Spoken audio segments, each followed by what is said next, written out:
welcome to another episode of A Dash of Chaos. It's been about like half a year since I recorded an episode, and I've been really excited to kind of get back into it. So this episode is going to be kind of different because it's on a topic that I don't actually know about, or I know of, but I don't know a lot about. So naturally, I have brought in two guests to speak about said topic, which we will get into. But first of all, I'm going to introduce my two guests for the podcast today. One is a returning guest who was in the last episode. So Emily is coming back, or Em is coming back to speak about said topic, which again, I have not said what it is yet.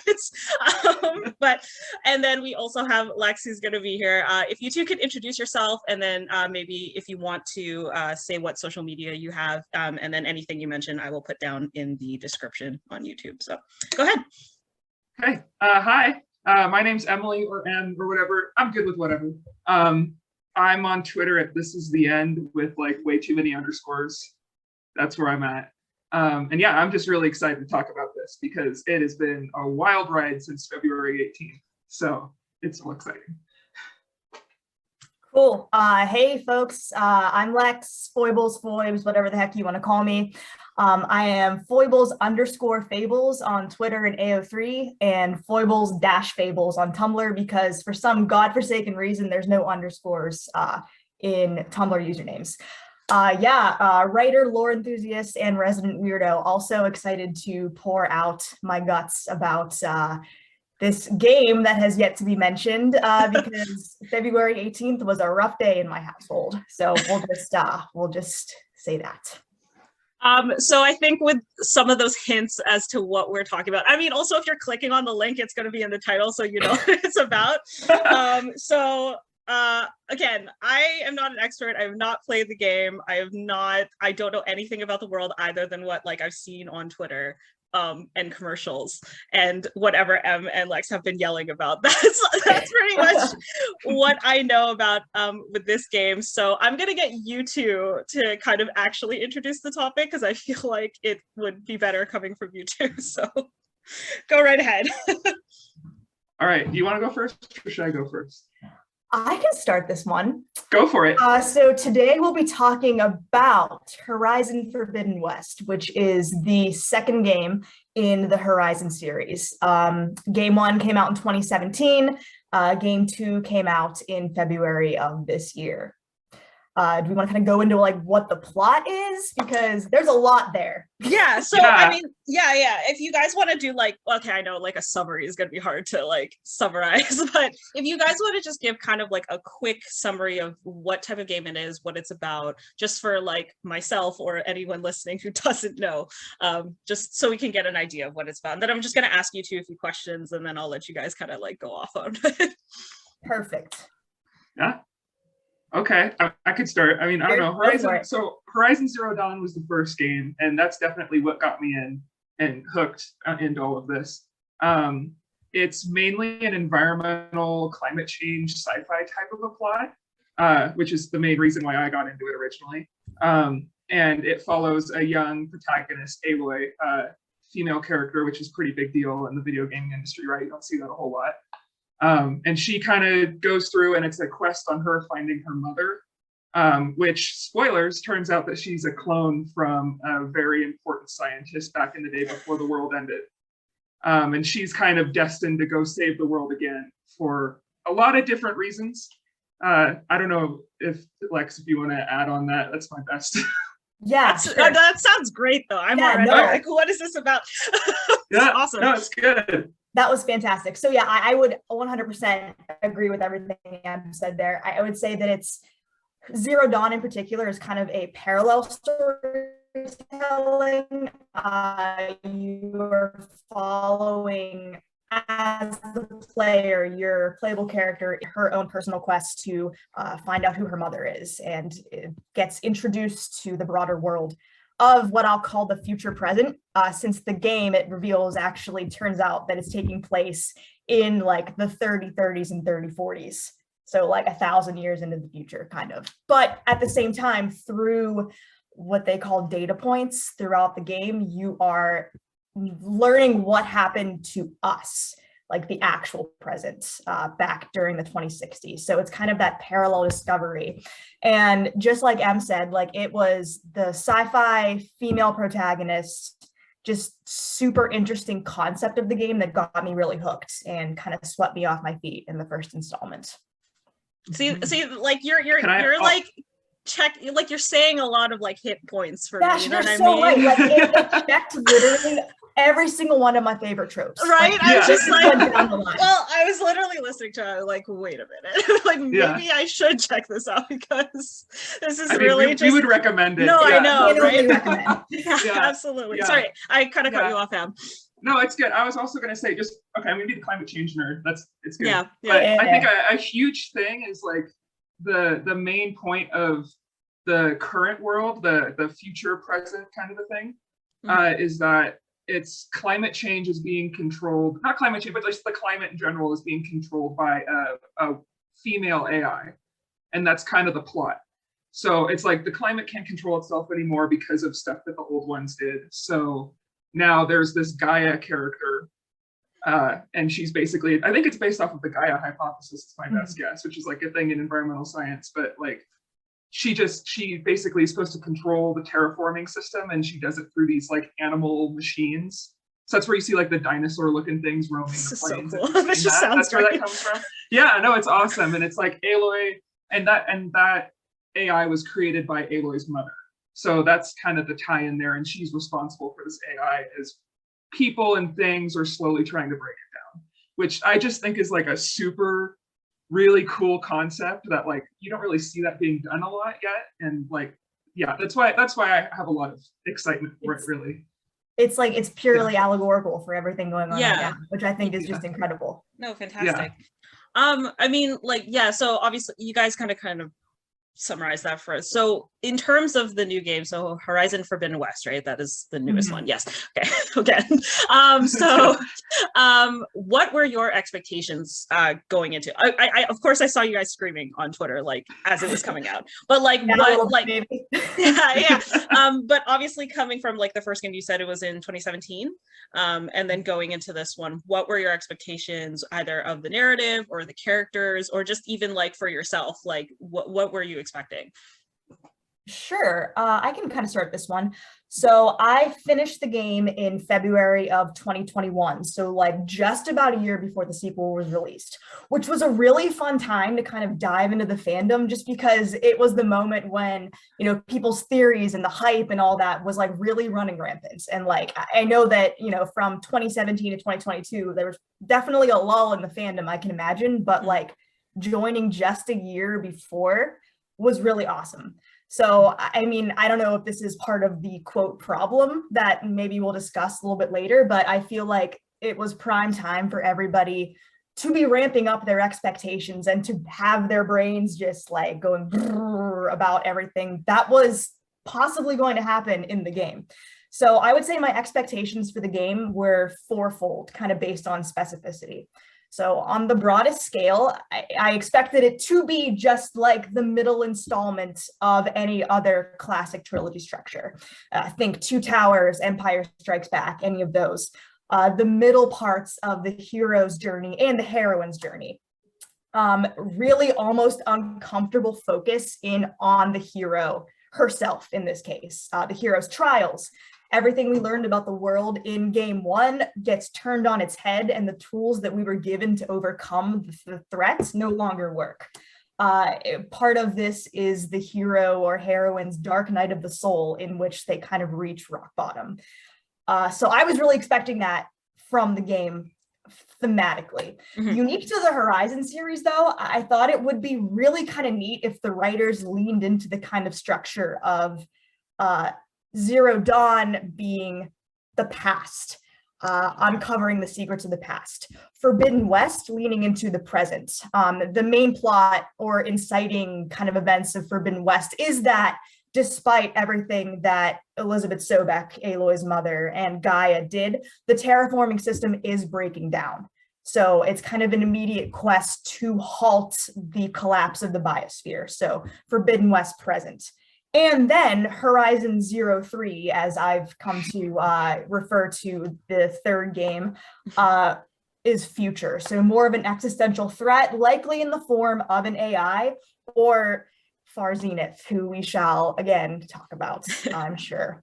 Yeah. On a more specific scale, plot-wise, expected the game to be focusing on rebuilding Gaia to halt the decay of the biosphere by finding Gaia's subordinate functions, and thus dealing with the new tribes and threats of the Forbidden West.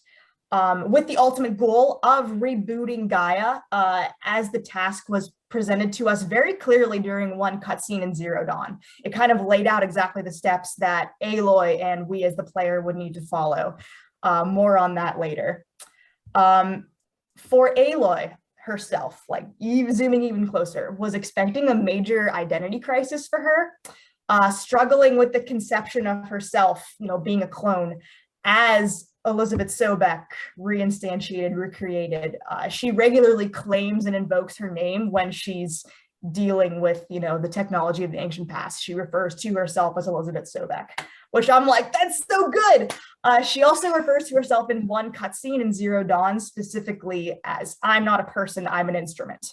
So like, boom, like that is like pure delicious conflict, like make her cry. She wants to be a savior and yet struggles to see herself as a savior kind of all at once. And I really expected the plot to lean in on how heavily that weighed, almost in the form of character regression, pushing back against the friends that she did make in Zero Dawn, her allies. I expected her to fall into some major trouble based on that, and then learning that people are actually to be trusted and not just pawns. So those were my fourfold expectations. I just went on forever. So no, it's fantastic. And I'm so sorry. No, that was like great. All very well said. I love like the past, present, future thing. That's that's amazing. That sounds great. Yeah. And with Far Zenith, we're going to talk about them eventually, but that would have been great for the future part. Like that would have been awesome. But I think honestly, just my main number one thing was I needed to see Aloy struggle for the second installment. That was huge. Like, I mean, she definitely did in Zero Dawn for sure, like her figuring out who she was, and like she's still going through that self-discovery process. Not to mention that she grew up an outcast in the original game, and that's like a really important point where she was shunned by her society. Consequently, that's why a lot of queer people, I think, relate to her, but getting into that later. But it's, she's an outcast, and so she has a hard time connecting with people, I think. And I wanted to see a big thing of how Foibles was explaining it, of she needs to learn how to see people as allies and recognize that she can't hold the burden of the world on her shoulders like maybe she perceives her mother to have done. And I would have really liked to see that, but yeah. There's like, again, you guys are saying like a lot of buzzwords for me, and I'm like, okay, wait. No, it's so good, Dash. It's really good. I was like, playthrough. I know, so no, I'm seriously considering it. Maybe I should have done that before this, actually, but Dash, your favorite character type. No, I know it is. Yeah, 100%. Yeah. I mean, I know it is, because I like you wouldn't be so like enthusiastic about it if it wasn't. It's like, I know that's such a danger for me. I can't like get into it. every time like my favorite character trope is in there, I'm like, oh man, like it's just like it's gonna be like a whole new hyperfixation. So I didn't actually write this in the notes. I just kind of thought about it as you guys were talking about it. So something that's obviously kind of different from like watching a movie or watching a television series is obviously you as the audience in those forms of media, or even books or whatever it is. Like it's very you're outside of the world. But with a video game, like you are literally like controlling the character.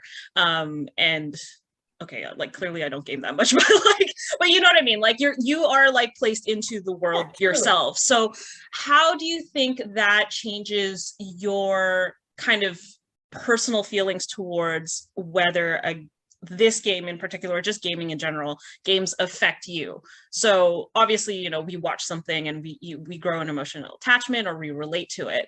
But when you're kind of like thrown almost physically into that world yourself, because you are controlling the characters and you're interacting with other characters as well, how do you think that changes your perspective on how you relate to it or how it personally affects you?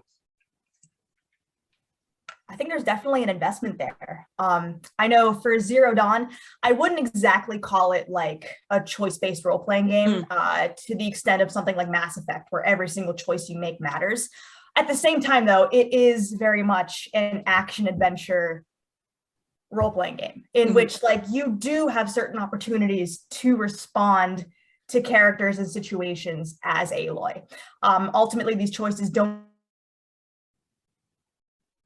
have the chance to, you know, kind of put your own thoughts into Aloy. Even though she is like a fully written character, the narrative is 100% solid no matter what choices you make. But, and even just through Zero Dawn especially, I know, as Em said, Aloy spent the entirety of her life pretty much next to alone.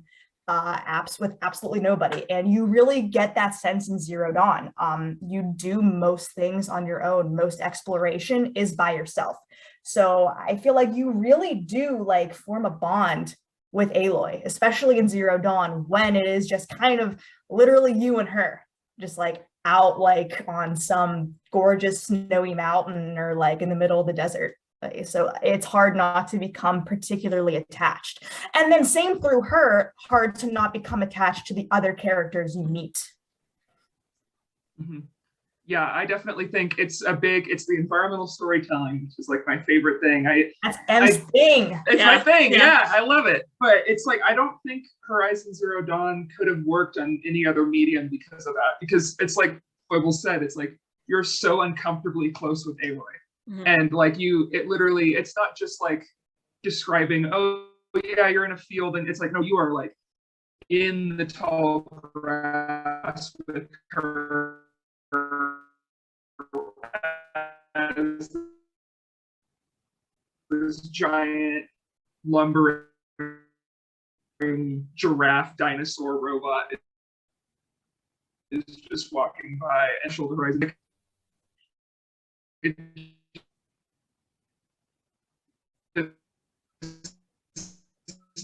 Yeah, that's what's a problem. Yeah, but anyways.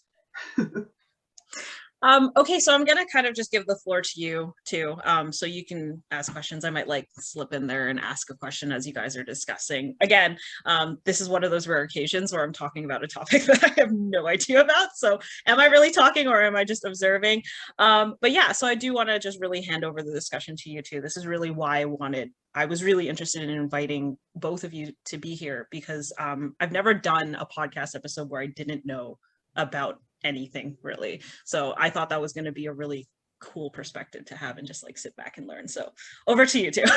We're totally excited to kind of get your, you know, out of the box kind of comments on it to go on, because I feel like we've been in, you know, areas where everybody kind of knows what's going on and everyone's repeating the same thing, but hearing an outside perspective, you know, is super duper valuable and might really, you know, bring a new flavor to the conversation. So the ones we've been having for almost 3 months now. Yeah. It's just been stewing. Yeah. I was like, the longer we wait, the more discussion's gonna happen. So I was like, okay, we need to I need to get this recording done soon. Yeah, 100%. Yeah. How about, can I ask you a question, Lex? Is that a good start? Absolutely. So how, after playing Forbidden West, and maybe this could start us talking about the plot, how would you have liked to see Aloy's character arc fulfilled versus what we've seen in the game? Oh boy. Okay. Yeah. Can I answer that question with 2 major moments I would have loved? Three. Go for it. 3 major moments I would have loved to have seen. Yeah. So the first one, the game did kind of give it to us, but not just not. A lot of us have been thinking for a while about the idea of Gaia rebooting, you know, and a lot of us didn't expect that to happen until the tail end of the game, and it happens in the first third of the game. But I digress. So kind of what some of us were really hyped about and like spitballing and thinking about was the fact that Gaia would reboot and immediately refer to Aloy as Elizabeth, which ties into the identity crisis idea so ridiculously well. As even in what they called Gaia's dying plea in Zero Dawn, the first game, she's referring to Elizabeth. I'm ordering a reinstantiation of you. You are my hope, blah, blah, blah, all this stuff. So having Gaia reboot and see Aloy and referring to her as Elizabeth, but then having Aloy have to struggle to introduce herself as, no, I'm Aloy, to separate herself from that idea of Elizabeth. It could have been a really powerful character moment for Aloy in that kind of selfhood versus instrumentality. But instead in the game, Gaia immediately, she boots up and she refers to Aloy as Dr. Sobek. Doesn't give Aloy the chance to respond, reads the data on Aloy's focus and says, oh no, you're Aloy. I was like, ah. I was like, yeah. I stopped short, like in my screen. You can't see me, but I'm making a very sad face. I was like, how did that happen?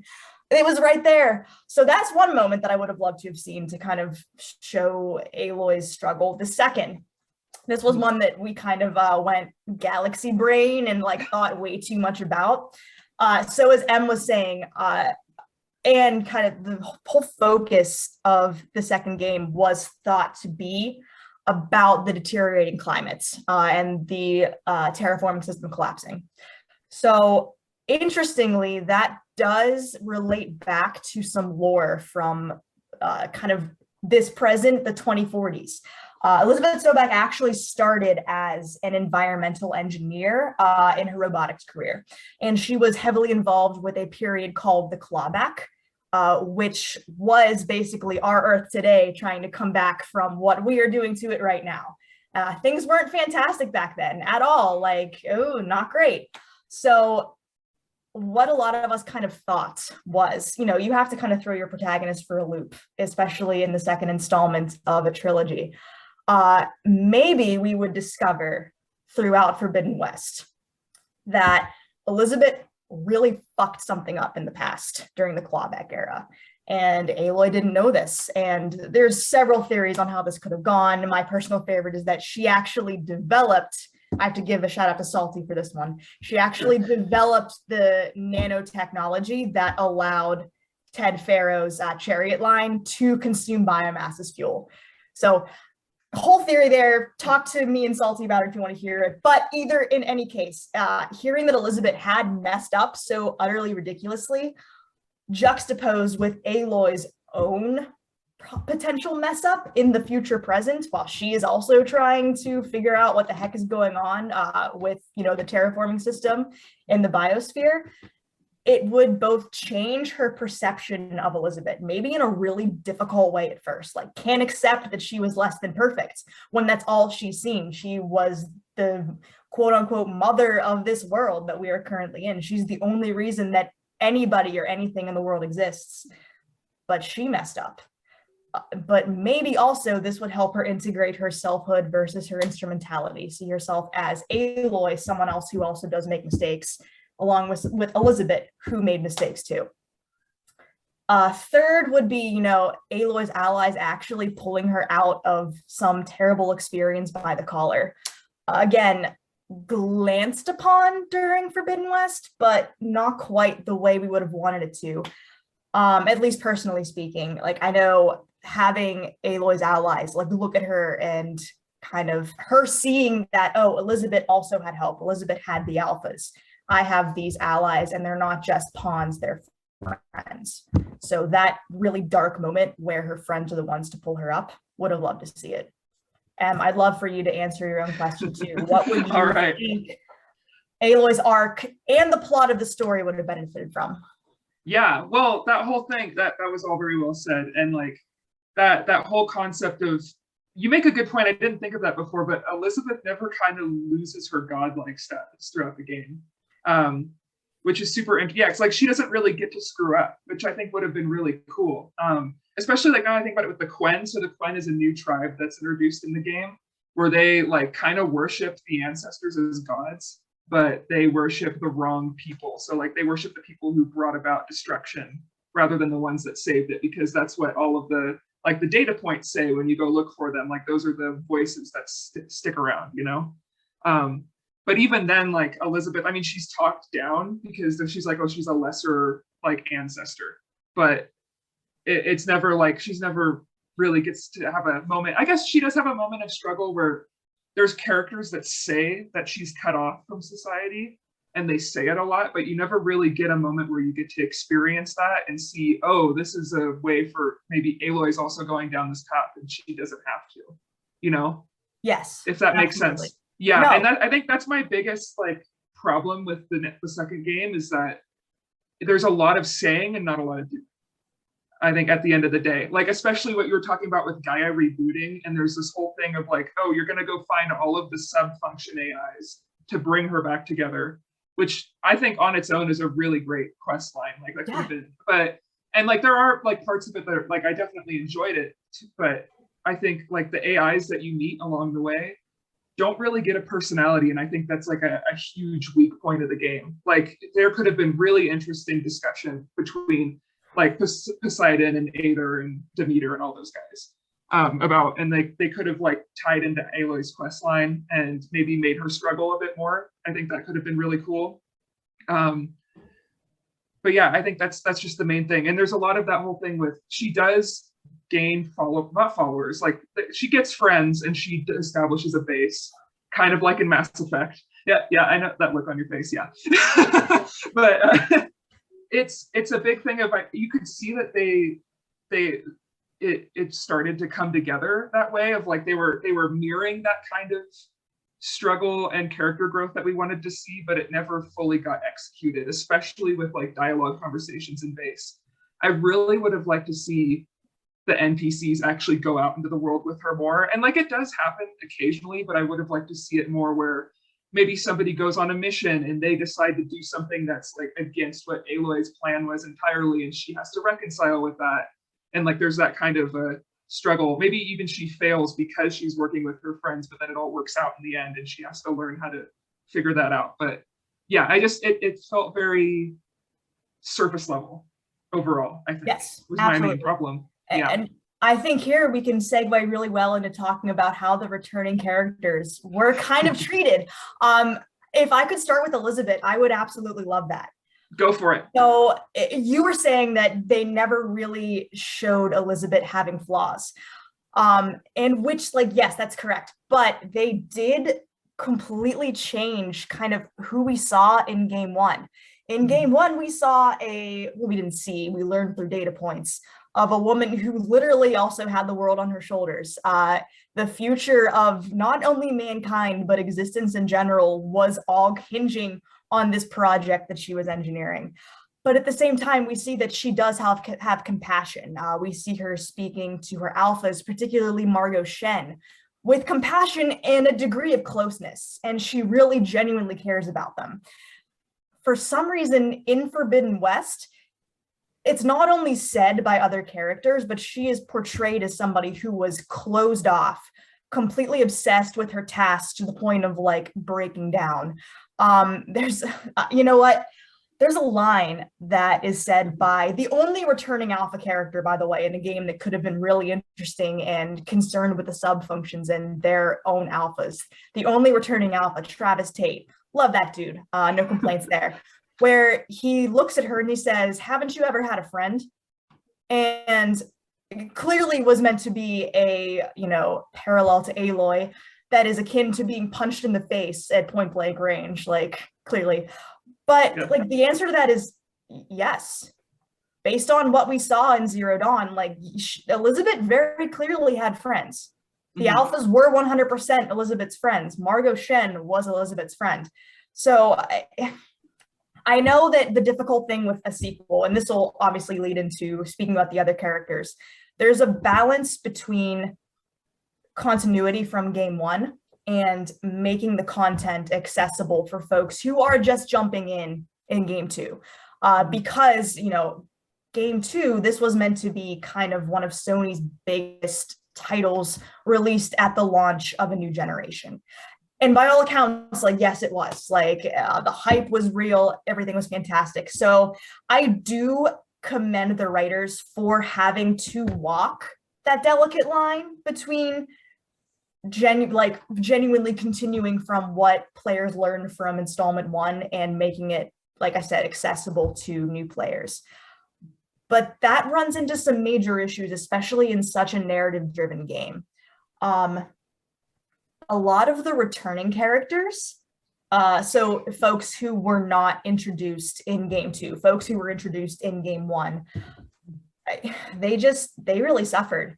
And I know I saw in your notes in particular, Em, that there was one you wanted to talk about yourself, a certain Sun King.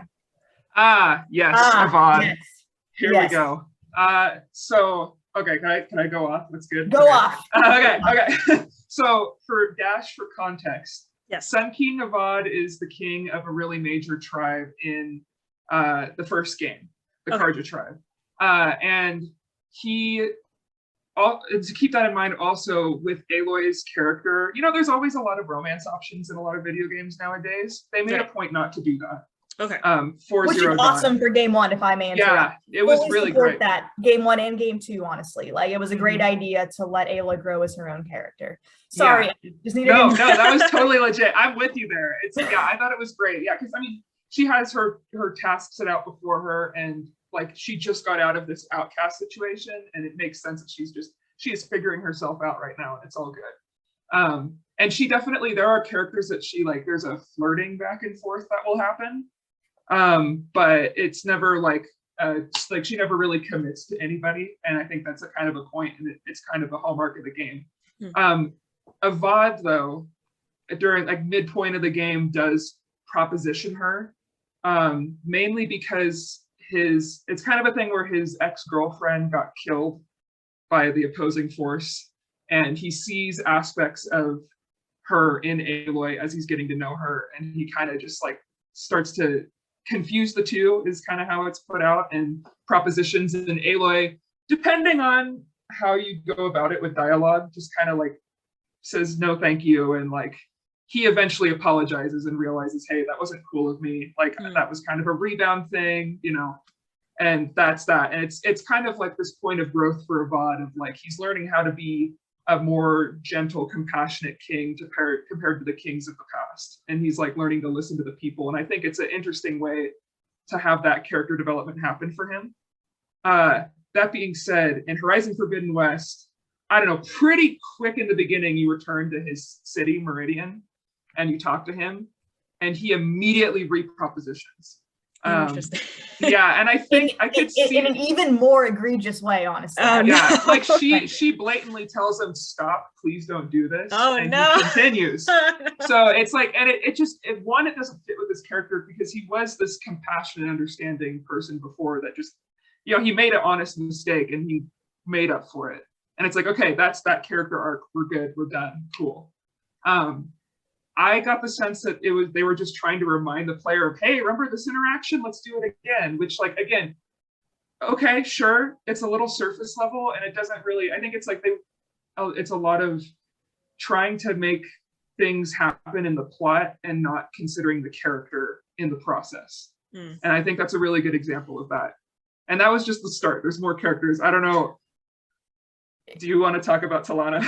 Not yet. I want to make okay. So yeah, that was within, you know, the first 2 hours of the game. That was before the title sequence even happens. Wow. Okay. Have this interaction with Avad, which, you know, just like Em said, very much based on like, what are we going to have Avad do? Oh, maybe we'll have him proposition Aloy again, and then never be a factor in the game after that. So there's never that chance to grow again the way he does in Zero Dawn. He's just very much like, I'm going to ask her to stay. Oh wait, no, I'm going to ask to go with her. Like, sir, you were so great at the end of Zero Dawn. Like, I don't know what happened. No. Yeah. I would also say the other two major what turns into returning characters from Zero Dawn are Erend and Varl. So both in different ways kind of, you know, went stale with their character. Erend in Horizon Zero Dawn really showed a lot of character growth. He grew up a lot. You know, he was a character who was portrayed with a very serious and very well handled, in my opinion, drinking problem. And throughout the course of the game and throughout his quests, there's a lot that happens with his sister, who was Avad's old boo, but so on and so forth.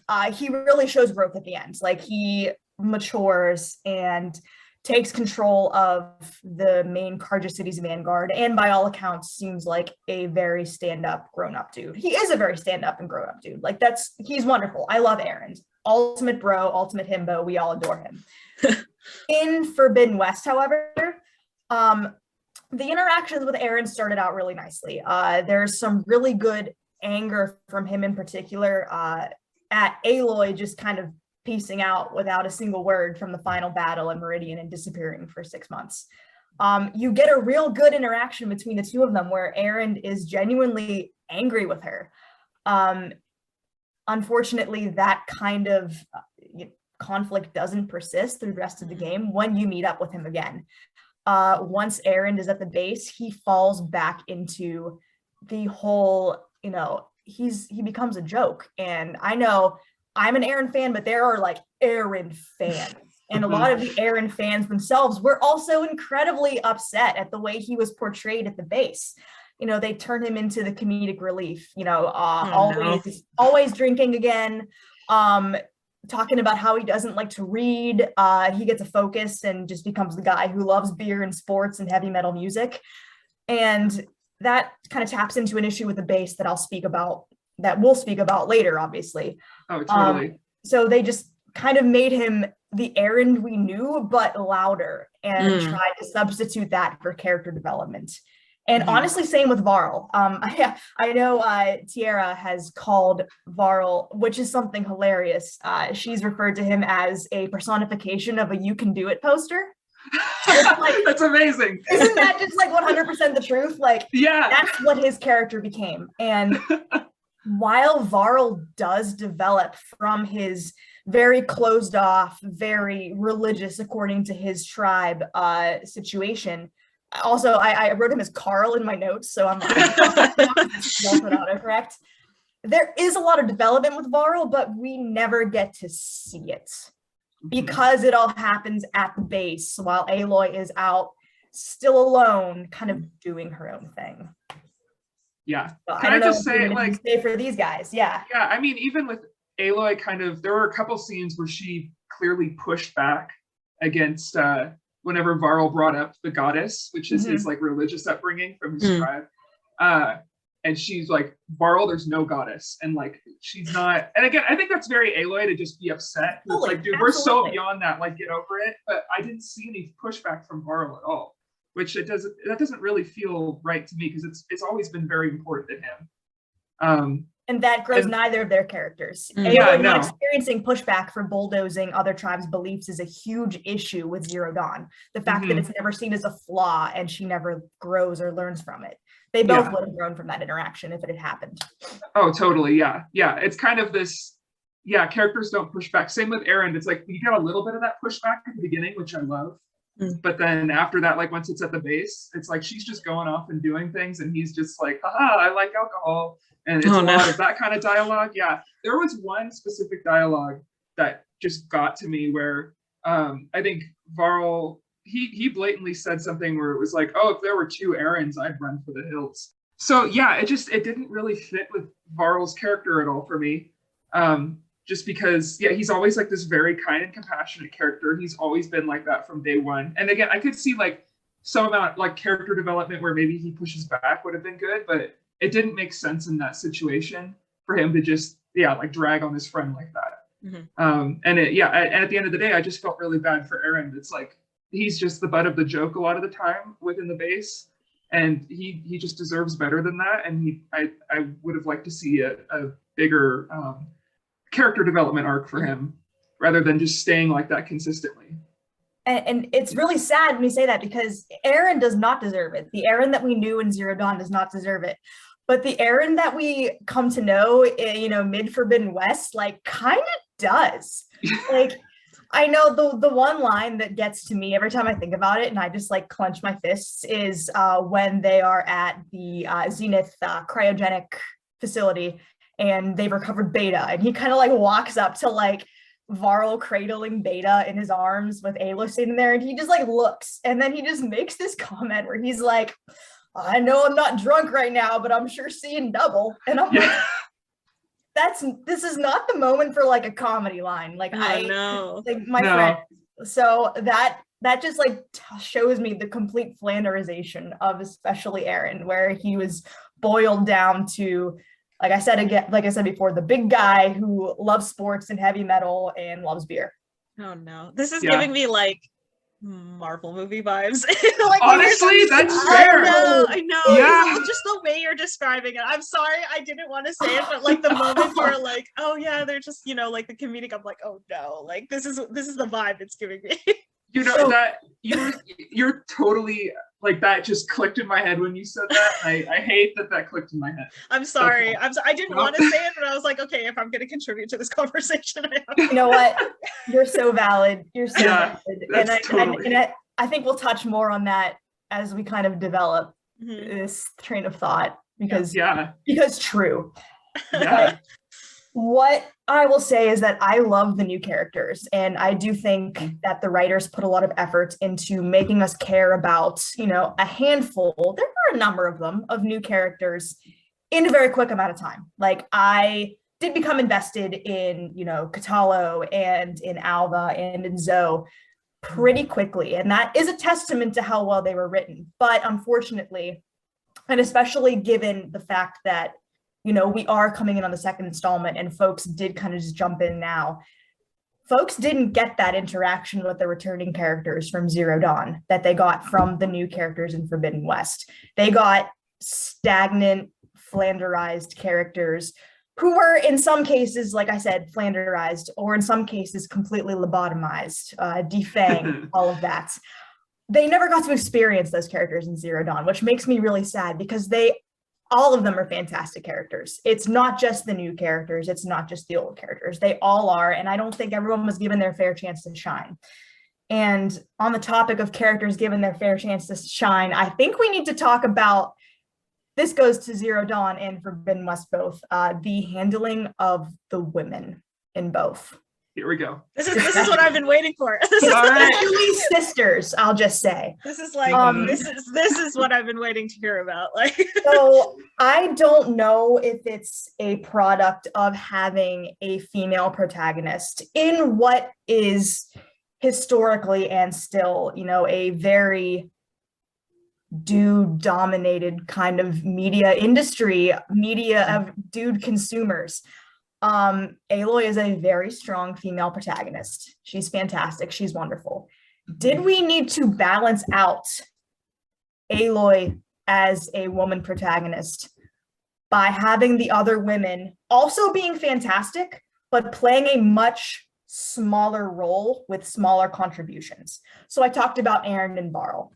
Aaron and Varl are kind of your two main quote unquote friends that you find mandatorily in the first game. Like, you have to find them no matter what. They are solid. They are yours. They are part of the main quest. You cannot avoid them.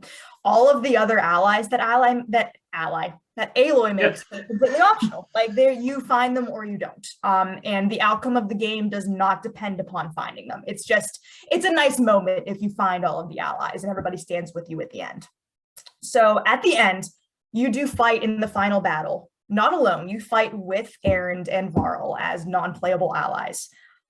You also fight with either Sona, who is another Nora, Varl's mother, who you encounter with Varl in his quest. So she's kind of quote unquote mandatory as well, unless you do an optional quest and you fight, instead of with Sona, with a character named Talana, who is another Karja character. So in any case, during the final battle, you end up fighting with Aaron, Varl, and another woman character, either Sona or Talana. The final scene of Zero Dawn, before kind of like the epilogue scene, is Aloy walking out victorious from kind of the site of the final battle. And behind her, Aaron and Varl follow. No matter if you fight with Sona or with Talana, neither of them is in that final cutscene. Like a big final cutscene where they're like full res body models are modeled in. Neither of the women that you would potentially fight with are in that scene. It is Aaron and Varl and Aloy. So, and even just going off of them, like the character of Ursa, who we've kind of mentioned not by name, another very strong female character who is, you know, lovingly fridged during the course of the game. Vala, Varl's sister, also fridged almost immediately.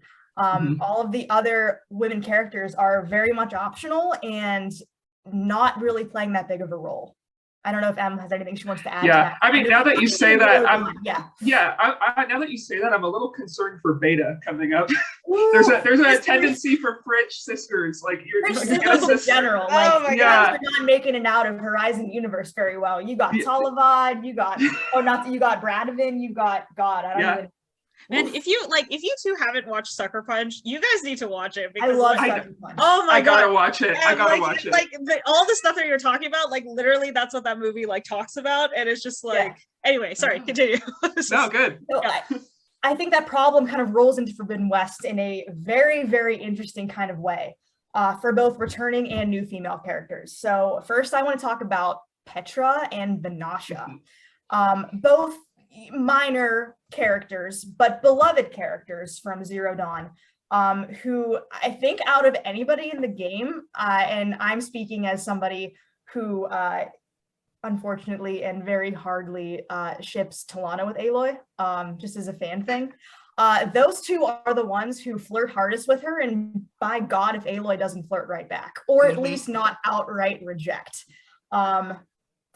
In Forbidden West, however, you meet Vanasha for all of about 4 minutes, and she says pretty much nothing to Aloy. She's very defanged and like still her, you know, sultry self, but not at all directed towards Aloy. And Petra, who you would have expected to be the flirtiest motherfucker there's ever been, just doesn't. Which is like wild when not that was you. Aspect of her character in Zero Dawn, but like that is the thing everyone remembers, that, and who is pretty much the reason why the city's still standing at the end of Zero Dawn. I'll just say that right now. You do meet her for a whole quest line in Forbidden West, in which she is like kind of not part of it, but she is the exact same as her story in Zero Dawn. There's nothing new to her narrative, and there's nothing more offered character development wise. She's just at her new settlement, and look at that. Throughout what Aloy does, she once again becomes the leader. She's a wonderful friend. She's fantastic.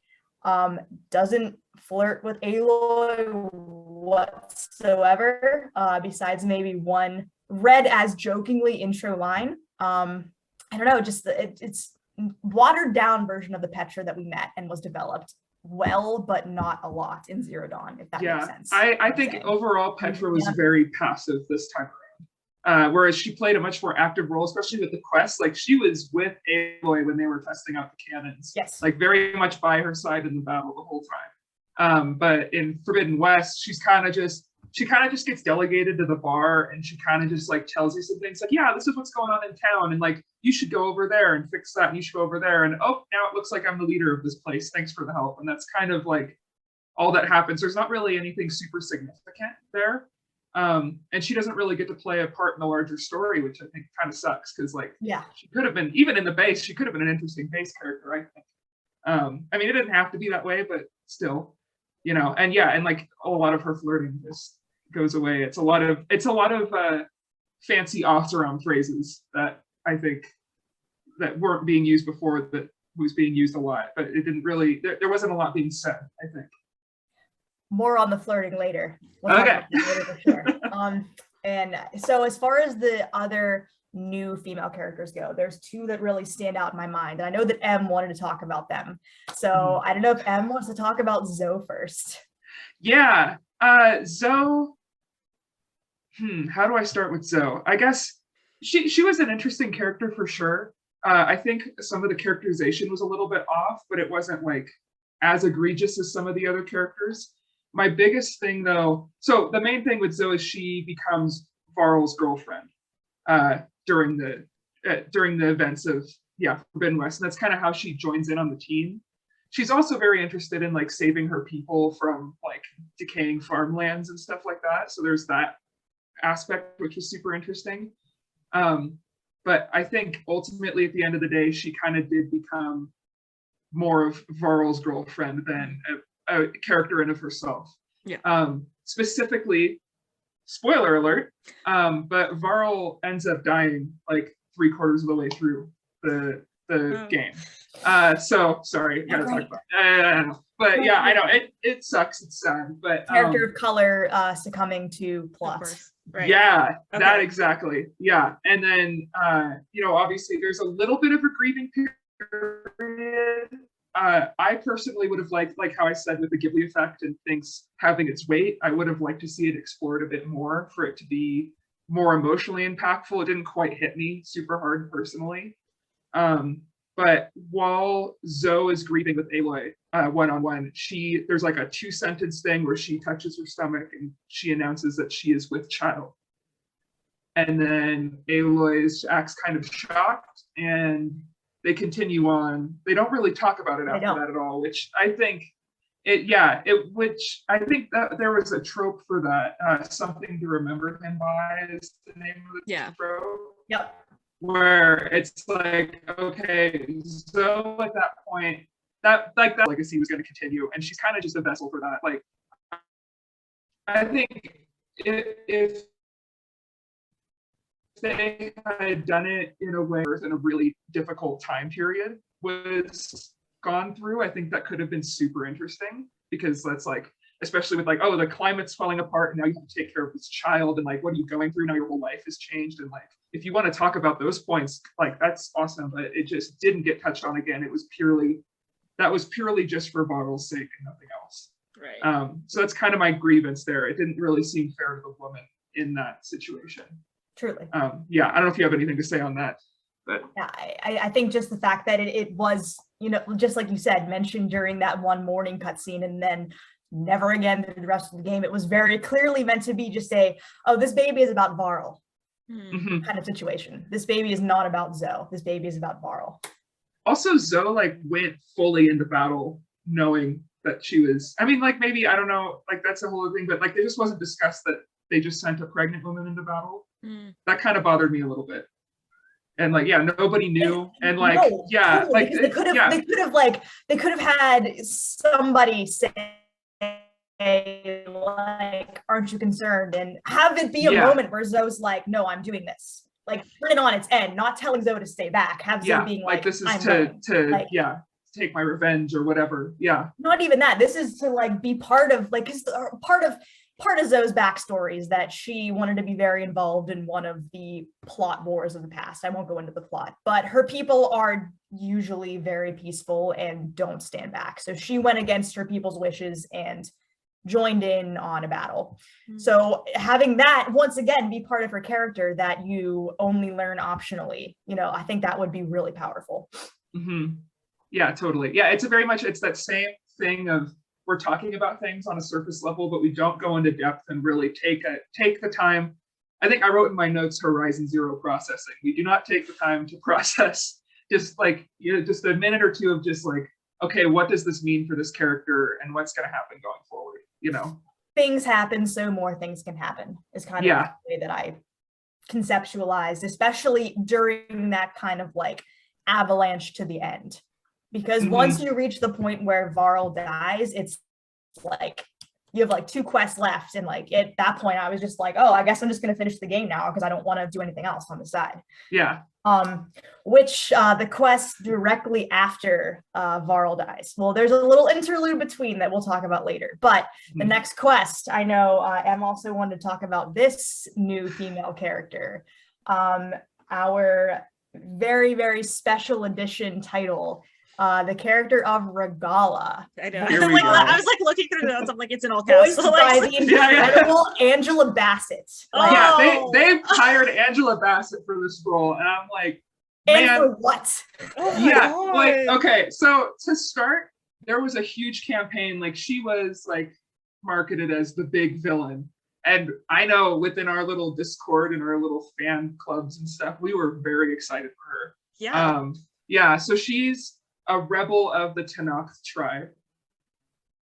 And her whole thing is that they basically, there was, again, one of those past wars that happened that I won't get into details with. She feels very wronged by the fact that there's a peace happening now.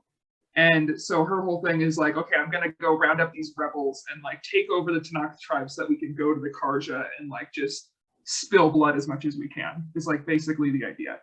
And classic we were all super excited. Yeah. And like we were like, okay, and like they were selling like the Regala box was like the big collector's edition, and like it was like a big, like Regala is an important. And it turned out that she just didn't really have any agency at all, personally, I think, within the actual plot of the story. You see her at the beginning, where like her troops come in and just massacre a bunch of people that are doing peace talks, and that's how Aloy is introduced to her. And there's just the scene for Regala that sticks in my head is when like they've all like massacred each other. Aloy is taken out for top lieutenant, and Aloy looks at her and is like, okay, you next, like we're fighting right now, let's go. And Regala just says no, and like that just is in my head. I know there's been memes made of it, it's a whole thing. But it's like she just, and it's like she has no reason to say no except for the plot needs her later, in my personal opinion. Like there's not really like she's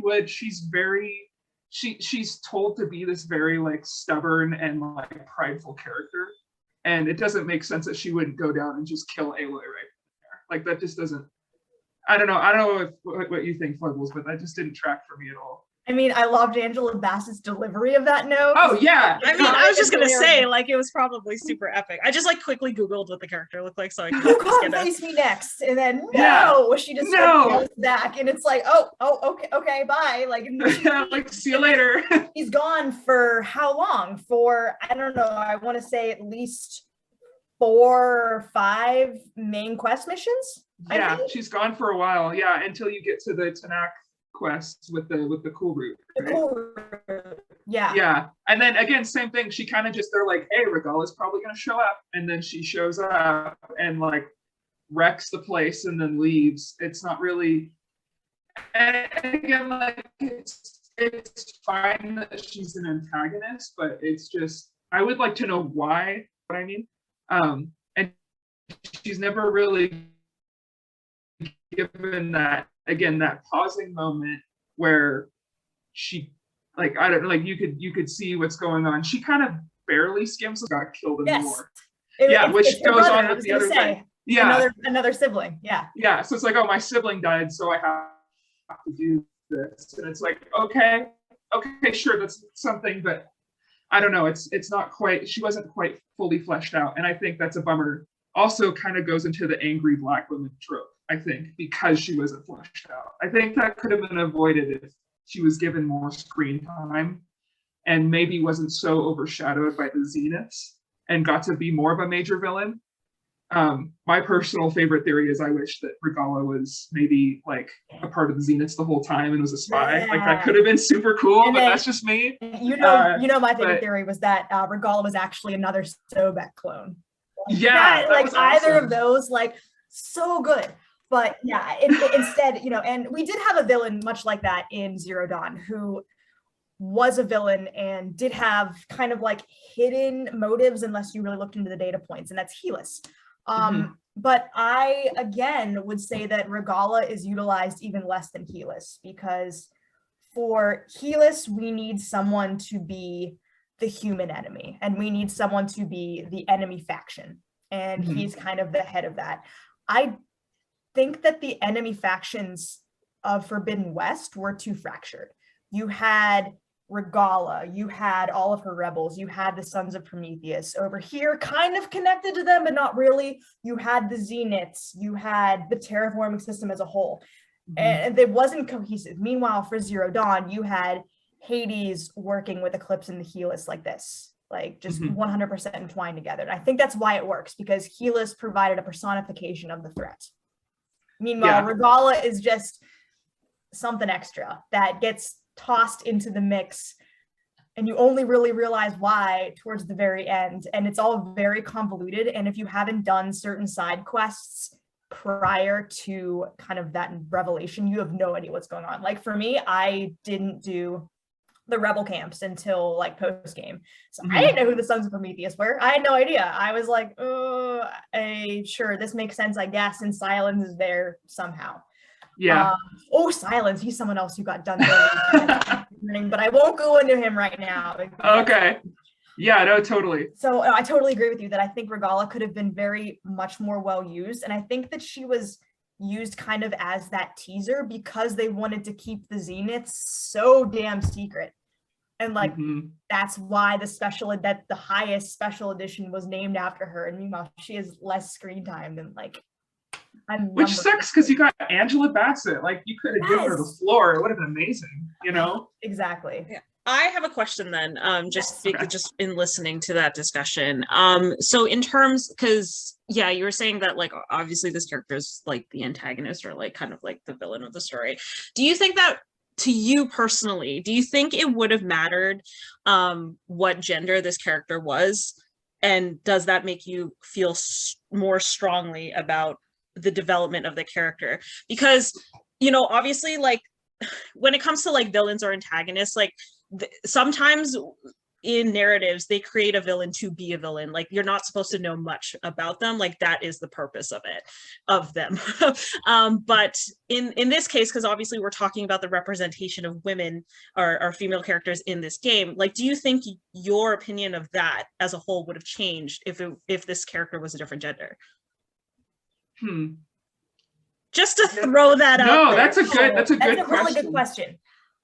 I think when looking at it through the lens of the games universe, not necessarily ours, I don't think it would have if Regala had been, you know, a man or a woman, just because the Tenakth are a very egalitarian tribe. So really, Regala could have been either. But unfortunately, when viewed through the very real lens of our media today, having Regala as a woman, you know, is definitely a little bit more because she is an undeveloped Black villain.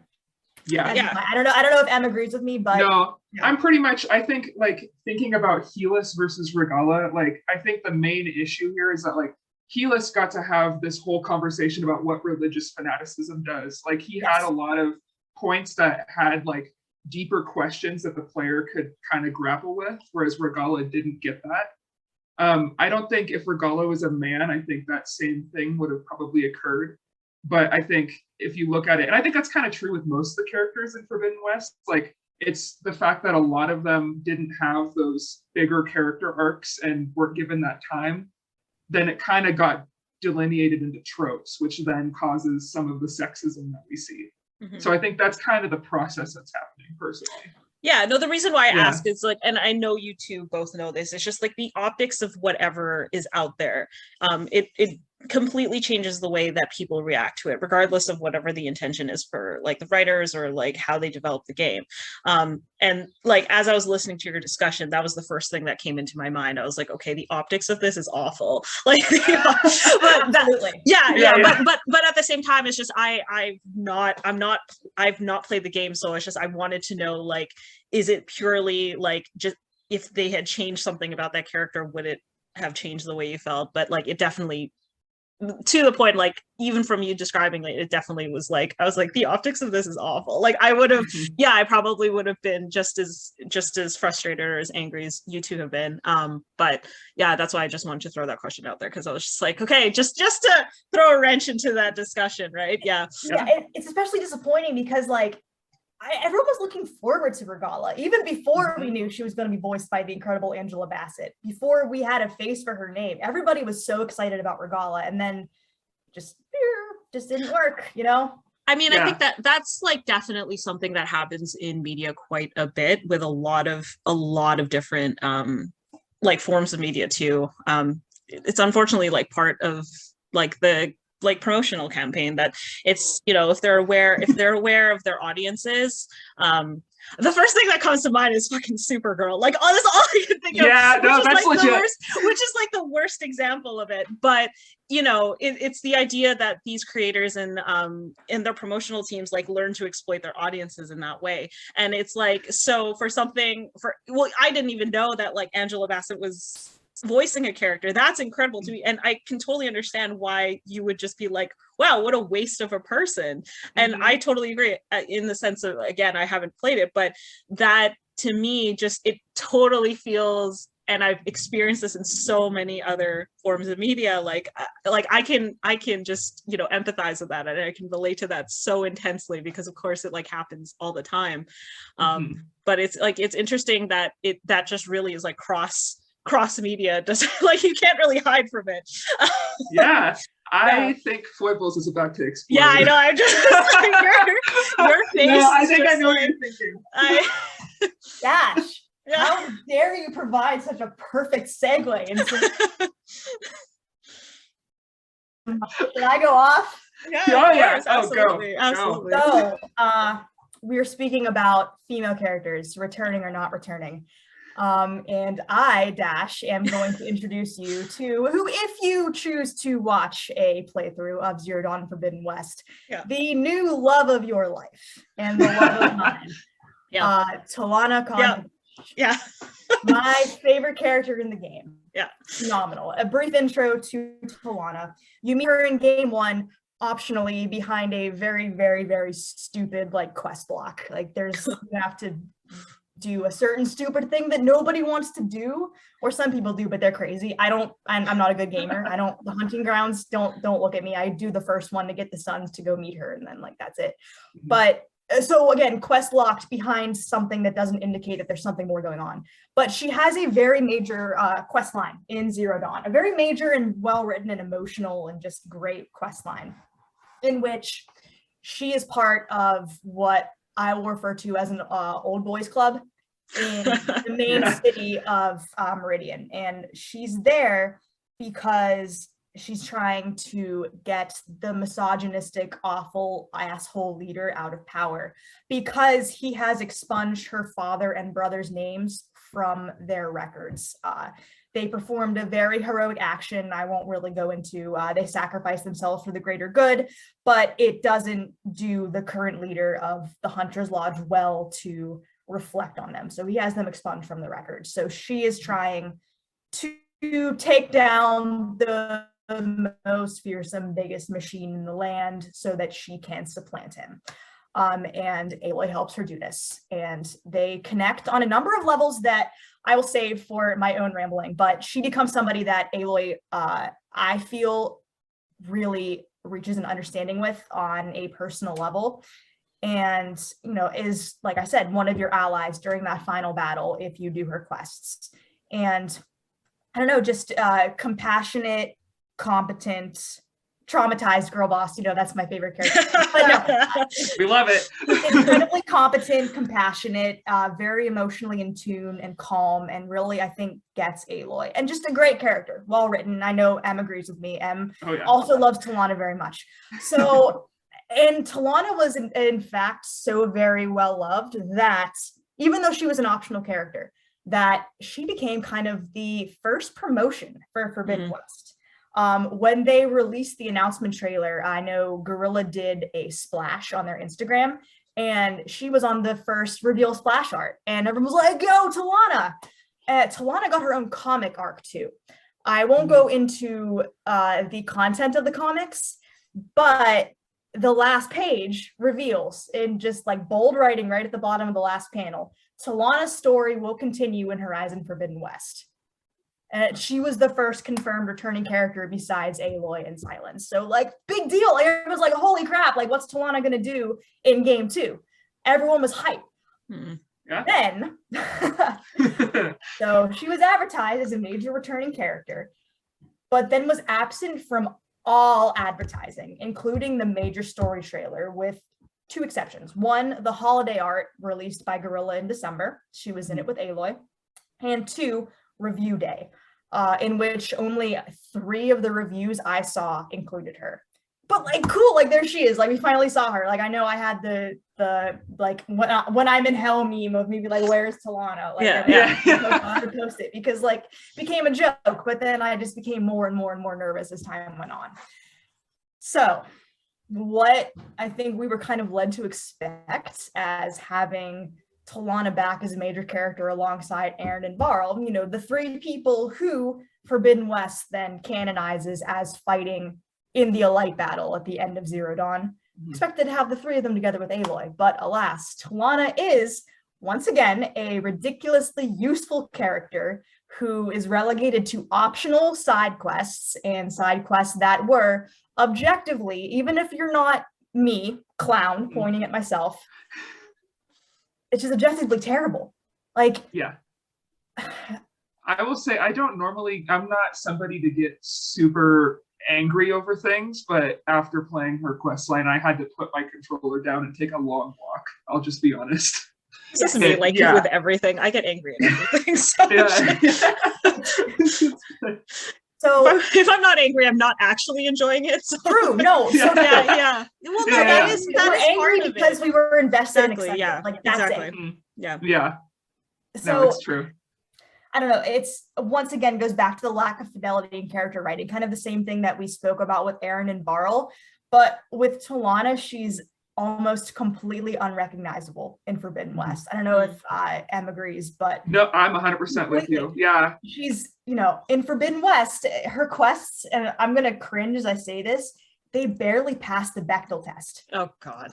I mean, okay, that's you know what? Like, I'm not even like too angry about that because like a lot of things don't. That's not like, of course, that's awful. Like, but really? It's just. But coming the fact off that you context of her quest in the previous game, which was to basically dismantle the patriarchy, and now her quests don't even pass the Bechdel test. Yeah. Like. Yeah. Also, like Aloy's right there as a character to interact with.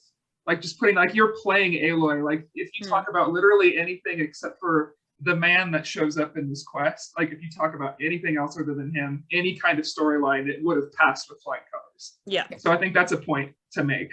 I don't know. Yes. Yeah. It passes, but only very extraneously with Talana and Aloy at the very beginning of Talana's quest line, and then not again towards the end, but when Aloy's talking to a different female character and not Talana. So basically, the rundown of Talana's questline is that she is in the Forbidden West because a man she met during the comics, which I guess was supposed to, looking back, be romantic coded, but in the comic, I'm just shrugging. But sorry, I'm trying to stay objective here. Yeah. Her whole reason for being in the Forbidden West and Aloy just stumbles upon her is because she's looking for this dude. She left her post back in the Sundom to find him because he never wrote her back like he promised at the end. I think you were tweeting about this actually. Like this sounds familiar. I probably was. I worked out for a while. I probably was. Yeah. So yeah, it's absolutely unbelievable that this was the story that they wanted to develop further for Talana. This is not the woman who overcame patriarchal persecution and harassment to attain one of the most esteemed positions in her tribe. Not for her own personal gain, but to restore rightful honor and to be a positive force for change after that. She's also not the compassionate and understanding friend whose answer to Aloy when asked about fighting by her side is, and I quote, "Where else would I be?" So utterly ridiculousness there. It's the fact that her continuation of her story focuses around Amatis.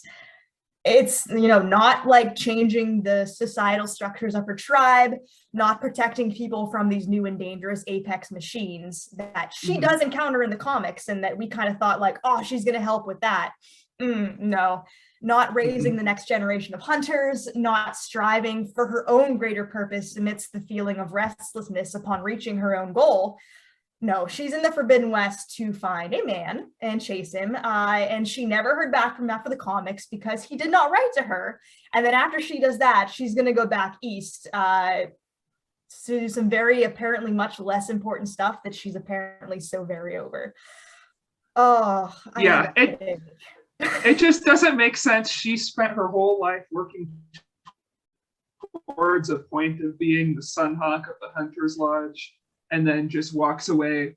And they don't really explain why. Like, I mean, to me, it seems like, especially because there's still a lot of like patriarchal men in that system that she's building, they totally would have taken over at that point. Like, you can't just, that's just for me. Like you can't just abandon all of that character development, all that work you put into for a man. It's completely against your personality. Like, Exactly.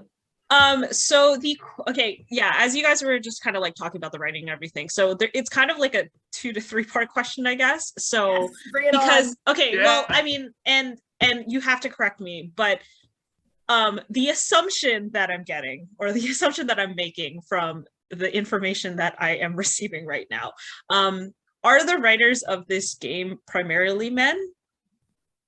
It's a mix. It's a mix. Okay. It's a mix. The narrative director is a man, but the rest of the team, I feel like, is mixed, both in the narrative team and the quest narrative team, which are like 2 separate teams. So, but I think the heads of both are guys. Yeah, that sounds about right to me. Yeah. Sorry, just I was like making an assumption. I was like, okay. No, that's fair. And secondly, I don't know if you know this, but regardless if it's like primarily men or not, are most of the writers white? I'm not sure, honestly. I think it's a mix as well. Okay. Yeah, I think it's also a mix. Yes, yeah. Me too. No, I see where you're going though, Dash. No. I just like, okay, like yeah. okay, because it's bad for me to like automatically assume that, but I need to ask the question. No, totally. And I probably should have just researched it myself, but like I didn't want to go there, because the thing about wanting to invite you both on this topic was, obviously I had read a lot of your disappointments and your comments and your criticisms, and a lot of time when it comes to media, regardless of the medium, there's like some commonality, which is usually it's written by white men, or yeah.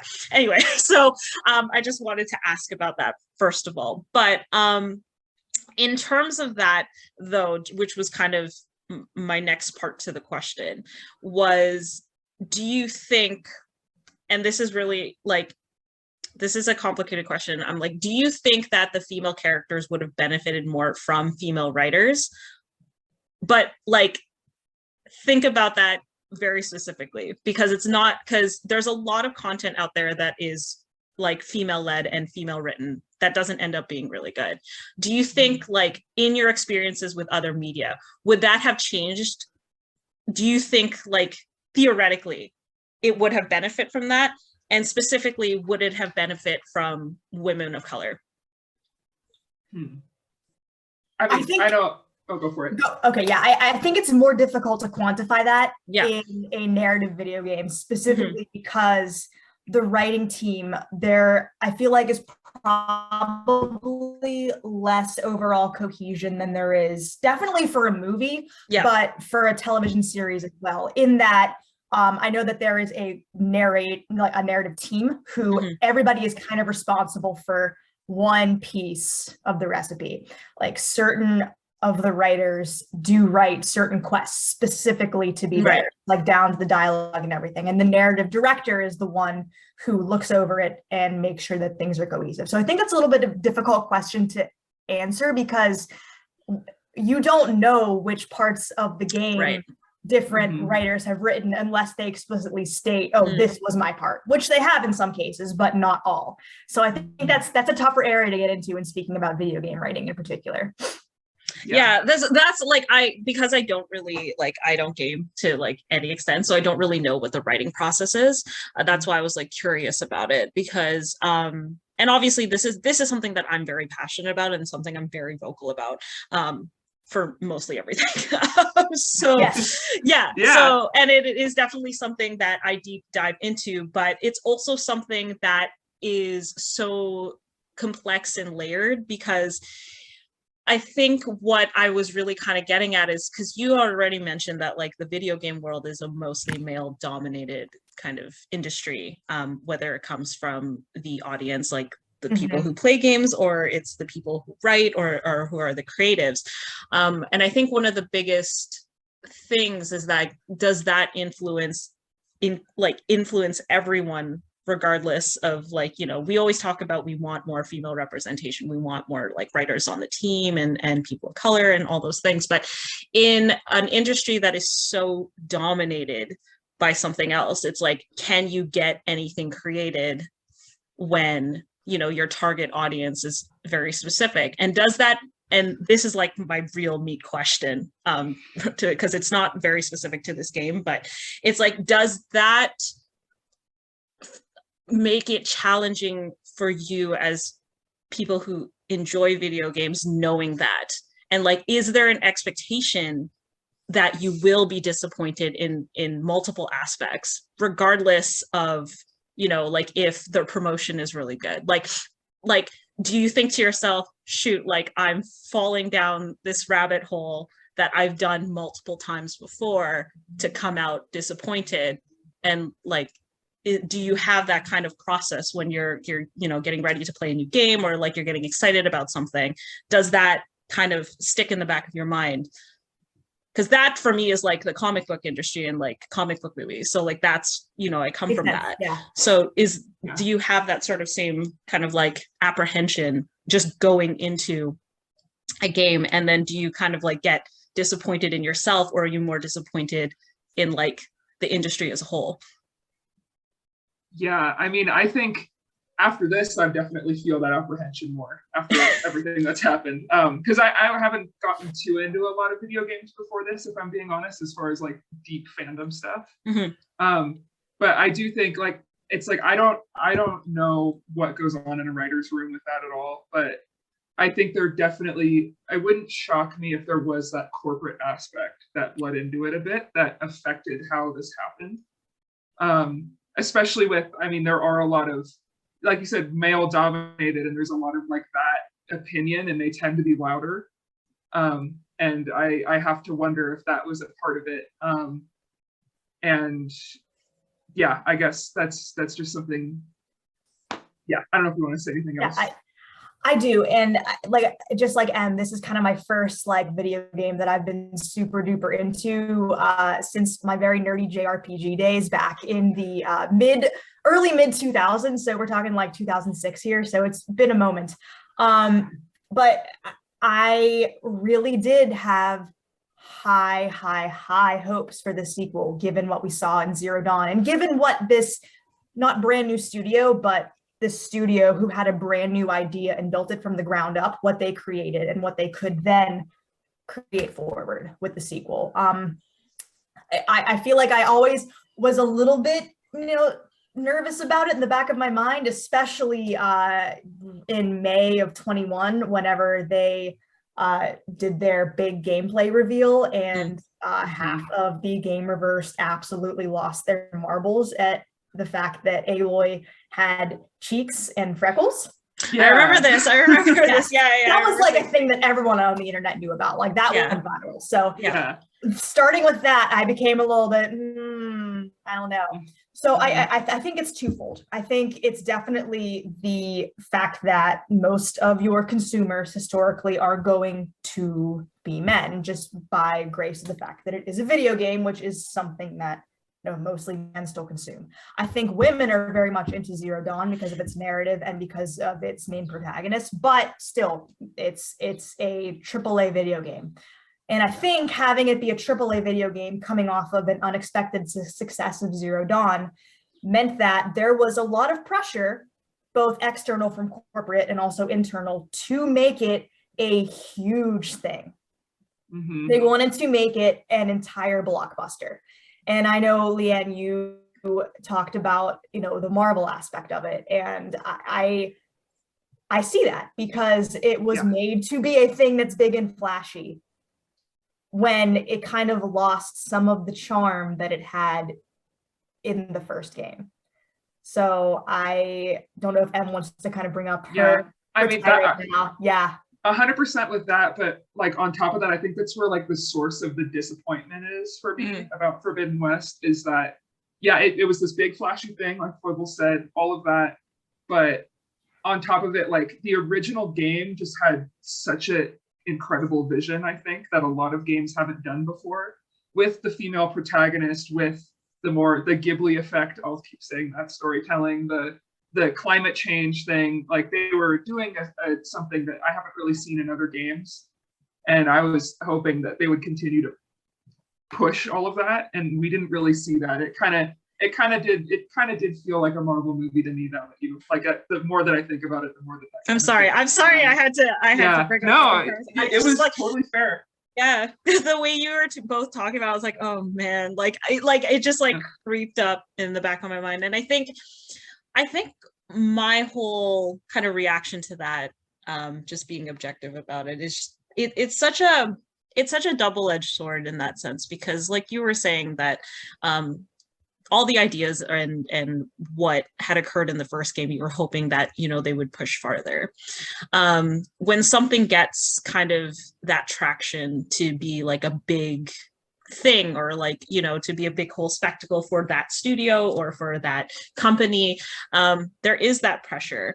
And if they're going to be bringing in multiple and a larger audience, and you were saying that it's supposed to be a trilogy, if they want to have success to be able to have the funding to make the last one, that you often, more often than not, you do have to kind of sacrifice the integrity of something to make sure that, unfortunately, this is what the shareholders want, and unfortunately, this is what the company wants. You need to have revenue.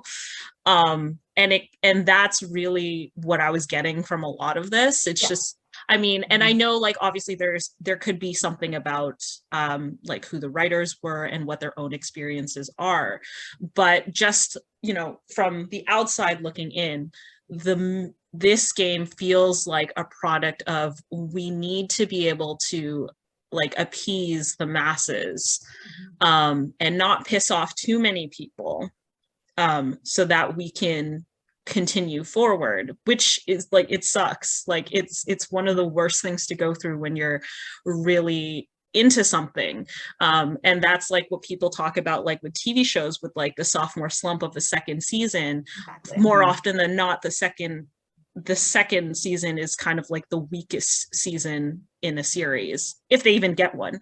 And that's and that's something that I've grown accustomed to for media to prepare myself for. I don't hype myself up for something that's supposed to be the second portion of it, because there's always something kind of brewing in the background, if you're lucky enough to get whatever it is, a second movie, a second game, a second season. So yeah, that was just kind of the comment. I just wanted to put that out there, because I feel and I know you wrote it in the Google Doc notes, how do I feel responding to things like this, so that have happened to me. And that is pretty much my answer to that. I didn't mean to answer the question with this, but it just kind of, it kind of worked out, because that is something, and it's kind of this joke. And I definitely tweet about it all the time, where I'm just I'm not investing in the show until I know it's not going to betray me. Yeah, because it's just I'm too old for this. Basically, I don't I need everyone around me to watch a thing or experience a thing first, and I need those opinions to me, because it's just I know my own personality of if I really enjoy something, I'm full throttle for it. And if I am disappointed, it hurts the most when you put that much time and energy into something, whatever medium it is, and then to get disappointed. So it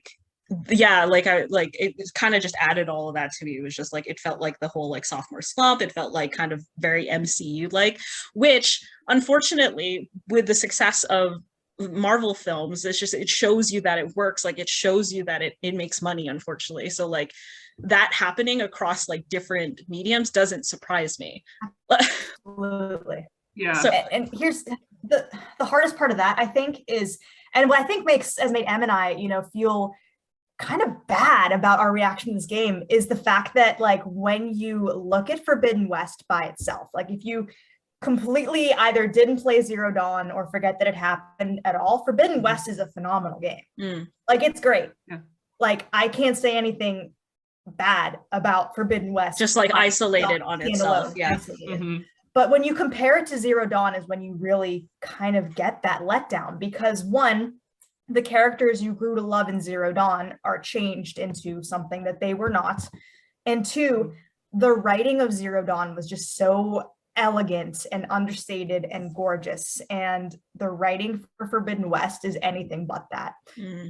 Everything served as a way to hammer away at Aloy's abject aloneness, every other side character. And I think, honestly, that's the problem that was run into with Tawana. They took her and treated her as an empty vessel sort of character who was kind of put into the story optionally, just again to highlight Aloy's abject aloneness, something that every other character has done so far, especially because meeting her and learning like, hey, I'm out here for this guy. It comes directly on the heels of Aloy watching Zoe and Varl kiss. Yeah, so it's just directly. Like boom, boom, boom, boom. Like you can find her directly after that in the game. But the problem with that is that Tawana is decidedly not an empty vessel character at all. She was an underutilized but still strongly characterized member of the first game. And seeing that weird shift was just completely immersion breaking to me. And I think that it was just a way that the writers were really trying to get people to see what they were trying to say. There was a lot of hand holding and just generally writing to kind of the lowest investment denominator. Folks who just wanted to see the plot and then they're done. Like, I feel like I thought about things a lot less than I did when I played Zero Dawn. Like, I know when I played Zero Dawn, leaving the Project Zero Dawn facility for the first time, I just sat and stared at the wall for a while. After you learn what Project Zero Dawn was about, finally, after how much buildup in the game, I just sat there and I was like, oh my God. Like, there was a lot of reflection that went on. I don't think I had that reflection whatsoever in Forbidden West. Well, even I was hoping with the Zeniths we'd get something like that. And yeah, it was like a big moment of like, oh, by the way, speaking of Marvel movies, there are aliens in the second installment. They just show up. But they're not aliens quite, but they're people from outer space that are coming back to Earth, and they're like super hyper powered, and it's like it turns into much more harder sci-fi in the second. It kind of goes away from the climate change aspect and more into that, which I think all in one moment too, just abruptly. It just kind of goes hard sci-fi. It's supposed to be a shock. It's a big shock factor, and it's like I would have liked to have the time to process that, but we didn't really get that. Yeah, and so yeah, it doesn't really it tells you a lot, but doesn't give you time to think for yourself, I think, ultimately. Yeah, and that's like I think again, this is not just specifically to this game. This is something that a lot of media suffers from, where it just doesn't give you the breathing room to like digest exactly what they're giving you. And a lot of the narratives or storylines, it's just kind of like there to be like, here's our story. And that's it's such an unfortunate thing that happens, I think, especially again, like when you're invested and there's a previous like season or first game or whatever. That's like, it's one of the hardest things. I'm always just like, I always say this about TV. I'm like, I think TV shows should only have 3 seasons. I think that's like the perfect, like, even if you love something so much and you want like 10 seasons of it, I'm always just like 3, maybe 5, maybe. Yeah. Like if you're gonna if you're gonna cap something, because it's like I grow so weary about a lot of things all the time, and I'm just like, I was like, I don't want to do this again. like the Incredibles meme where it's like, I can't do this again. Yeah. And I think like, and yeah, again, this was a lot of why I really wanted to bring you two on here to talk about this. Like the moment that the game came out and I kind of saw your comments and everything, like I was like, this is exactly like what I'd like to talk about. And I would love to hear about this stuff and just how it kind of like crosses genres and crosses mediums and everything like that. So this has been like very, very opening for me. And now I know like the context of some of these characters. All of just sort of like, I've just seen like screaming and names and then like fan fiction, and I'm like, I don't know. And it's like me just being like a good friend. I'm like, I'm just gonna share this for people who like this stuff. I just don't know anything about it. Great. I was like, I'm sure it's great. Like, I think no, go ahead. Cool. No. I was gonna say, I think Forbidden West was kind of the case of them going very, very big with the story, but not deep. They brought in the huge antagonist in game 2 when you already had the plot of game 2 laid out for you pretty much by cutscene in game 1. one that would have been, you know, poignant and very good and still a fun game without bringing in immortals from space. So instead they brought in the immortals from space in game 2 and then had to invent an even bigger fish to chase for game 3. So without going too much into the plot, that's just kind of what I'll say there. I feel like it was a wasted opportunity to do some really, really nice pacing. Yeah. Like I know for M, I'll say, just imagine there being a post-credit scene, like after, like say Regala is the biggest baddie, like you beat Regala, you restore Gaia, all that stuff, and credits roll. Okay, credits. After that, you see the Zeniths for the first time. And they make vague discussions about what happened on Earth. And then one of them turns, like either, what's his name, Gerard? Yeah, bald guy turns. And he's like, are you ready to be useful? And then Beta turns. And the last shot is of Beta's face. And then, like, come on. Yeah, no, that would have been great. It was right there. Yeah. I don't know.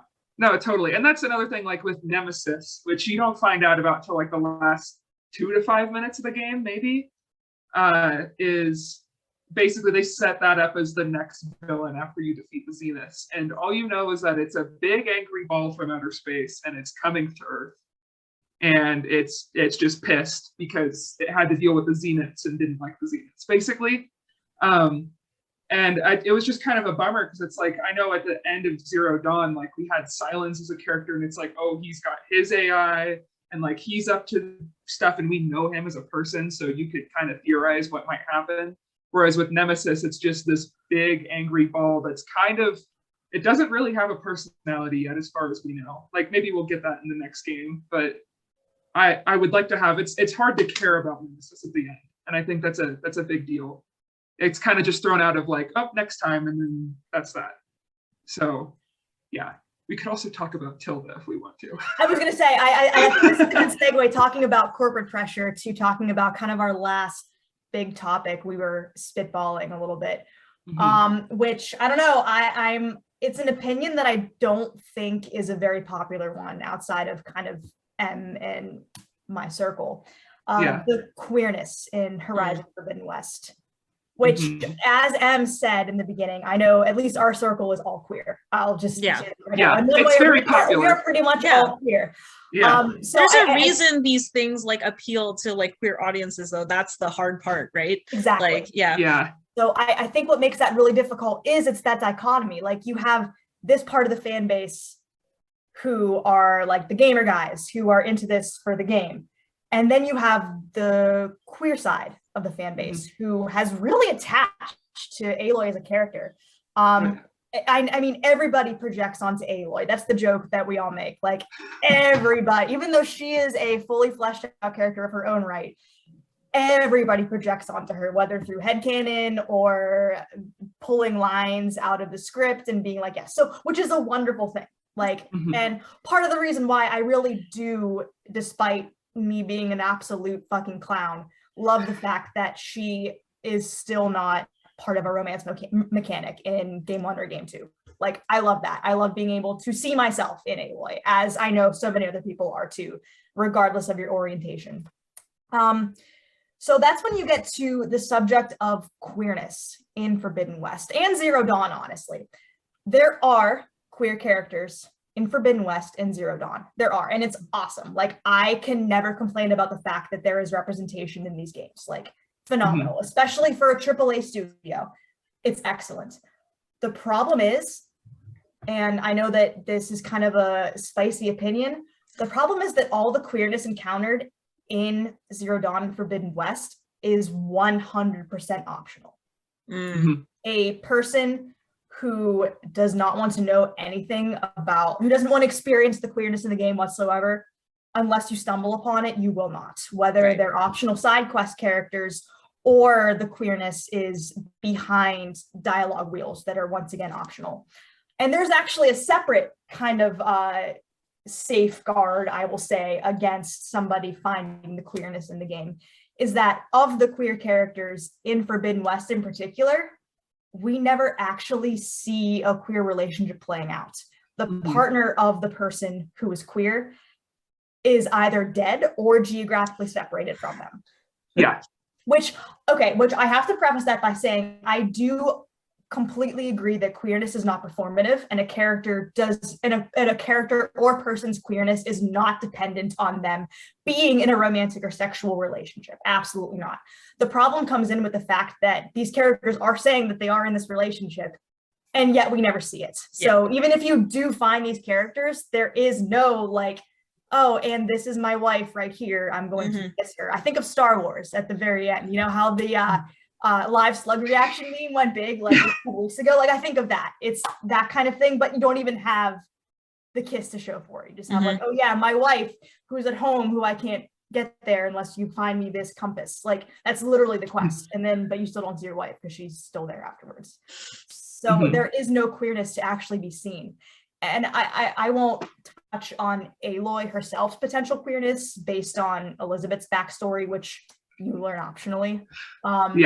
But there's two other main characters who I would call main who are queer. And I know I'll talk about Alva, and I know Em wanted to talk about Tilda.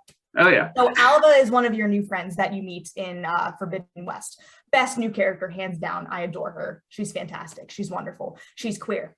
You learn this at the tail end of the game in an optional dialogue wheel selection in which she talks about her girlfriend back home across the sea where she's from.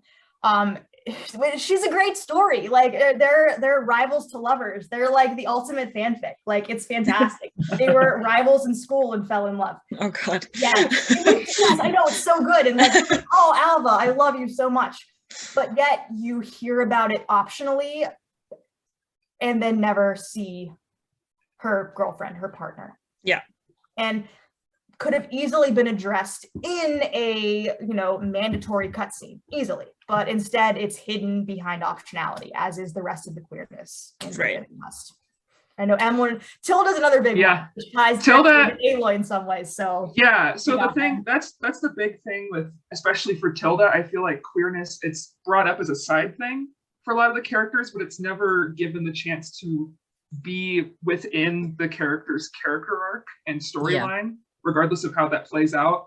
Even with, in Tilda's case, it is such a central part to her motivations, which kind of it messes with the villain aspect for me. So Tilda's one of the Zeniths. And they were immortals. Lovely. Carrie-Anne Moss voices her. That's really okay. Another amazing, and she did a really good performance. It was incredible. But so she was alive when Elizabeth Sobek was alive and living on Earth, and they had a relationship, which you find out in optional dialogue. So that confirms that Elizabeth Sobek was also queer, which could potentially mean that Aloy could be right. as Yes, well. yes, I see. But none of that's really touched on, but it's exciting. It's like, okay, that's an option. Yeah. But yeah, so they have this relationship, and eventually, Earth falls apart. Elizabeth Sobek saves the world, and Tilda goes off into space with the Zeniths. And when she comes back, it doesn't. She mentions that she was close to Elizabeth, and there's this kind of thing going on where Aloy's trying to learn about Elizabeth through Tilda. Personally, I thought this was going to become like a mother figure thing, where Tilda was going to be this toxic mother figure to both Aloy and Beta, which I think could have been really interesting, because they're both like desperate for a motherly presence, and they've been searching for it their whole lives, and suddenly you get one, but it's not for the right reasons. And being able to have to grapple with that and say no to it eventually would have been really interesting.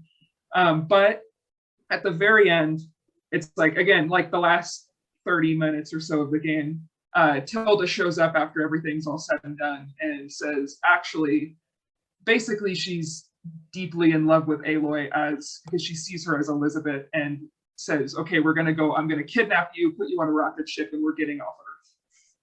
And she becomes, because of her predatory queerness, which is where I have trouble, she immediately becomes the final boss fight. So Tilda is the final boss fight because she's trying to initiate a predatory queer relationship with Aloy, which is a whole thing. So that was a big thing for me. Was I think Tilda was such a complex and interesting character at the end of the day, but the fact that they made, and even having a queer villain is great, but the fact that they made her queerness like the point of her villainy, plus that was only had to be learned optionally. So if you don't really have that in your head, it's probably very confusing as to why Tilda would do that in the first place. Mm. Yeah, I don't know if you guys have thoughts on that, or if you've seen that before in media, because it was just a whole thing. I mean, like, it's just the idea of queerness and villains is like, that goes back like history, right? Like that most of the villains were like queer coded because like for obvious reasons. No, but I mean like that is the history of media, right? Like it's like you see it in whether it's like Disney films, like kids films, you see it in multiple films, and it does kind of persist, and it still does continually persist, which is disappointing. But at the same time, like obviously it's contextual. Like if you're watching a show where like every character is queer and then also your villain's queer, then like that kind of negates the fact. But in this case, like what you were saying, I was just like, oh, this is I was like,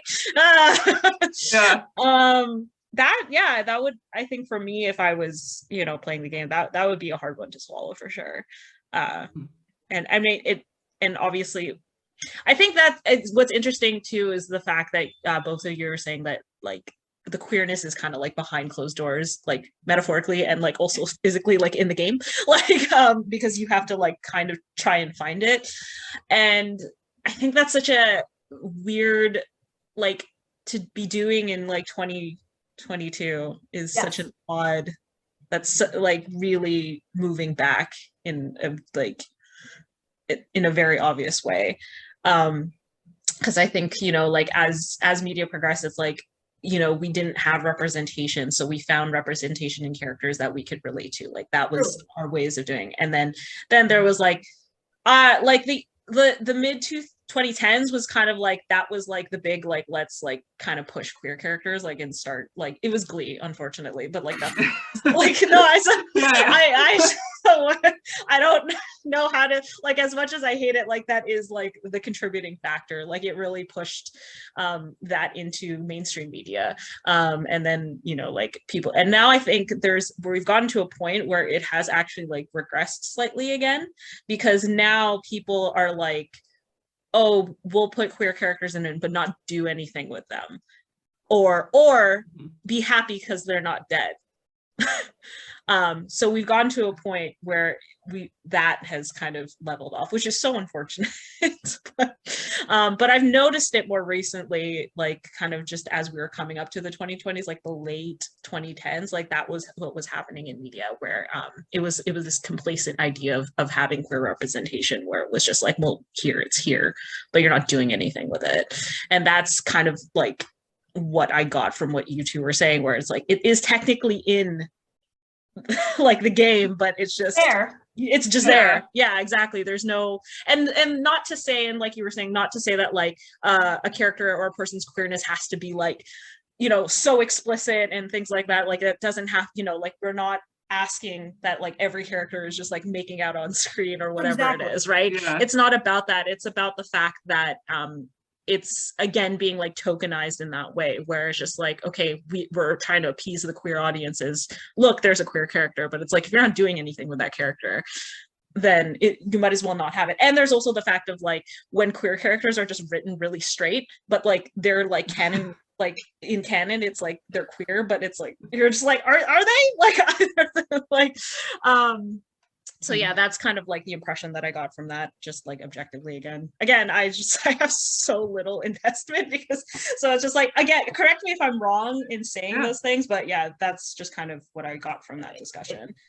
It does feel very much like it's a step in the right direction, but it's very difficult to contend with, once again, like I said, the dichotomy of the fan base. Like I know I don't want to say anything about Sony, but they had so much trouble with The Last of Us 2 when they did make their main character canonically gay, canonically lesbian.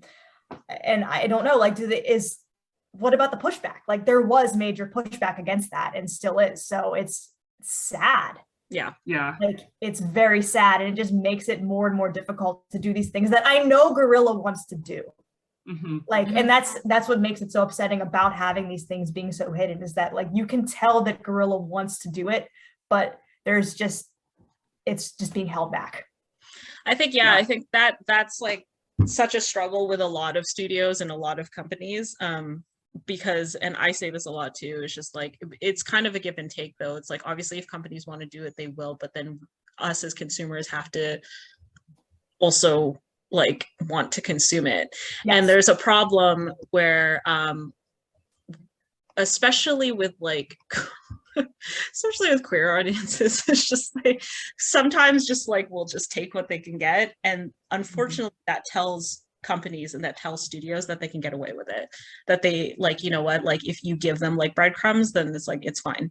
Like, and it's so hard because it's such a balance where obviously you want to support everything, because if you are supporting it, then it can push for more, but then there's that accident that can happen where it's like it doesn't actually push for more, it just tells studios that this is enough. And that's, I think, like whenever I'm talking about queer representation, that is like my biggest argument point for anything. And it's something that like I find so heartbreaking when we like you talk about queer representation, because it's just like, as much as I want to be supportive of everything that's out there, like I don't want to be putting energy into things that are just like hitting the bare minimum, because it's just, you know, it just continues on. And that's why we've regressed to this area of now you have queer characters, but they're not doing much, or it's they're being represent like the way they're represented is not like genuine. It's just that they're there to kind of like check off your boxes, which is the worst thing. It's the worst feeling.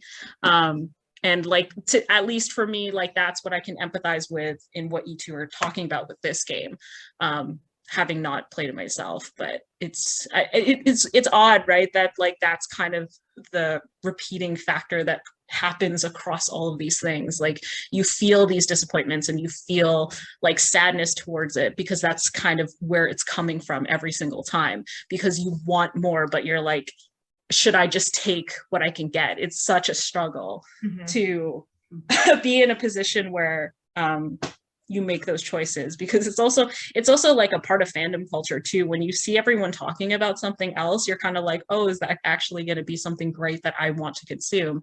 But then when you get to it, you realize there are so many aspects of it that don't, you know, you don't relate to, or it doesn't appeal to you. And that's like the intersectionality of it all, where it's like, regardless, as a lot of queer content is still aimed towards like white queer people, unfortunately. And it's just like, where do you like find yourself?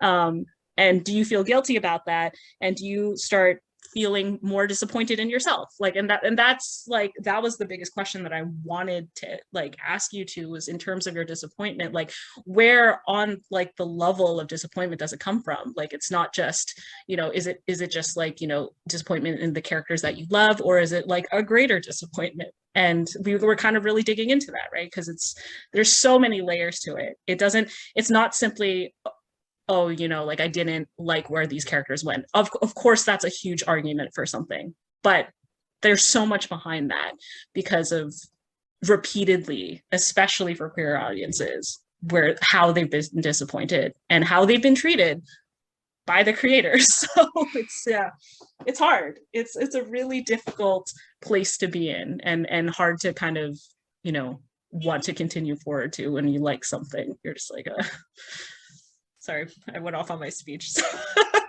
No, that was great. Okay. Yeah, I mean, all of what you said, like totally true, and that has me super pumped up. I think like the fact it's the genuine, like I think you mentioned genuine, it's the genuine stories that's what's really important.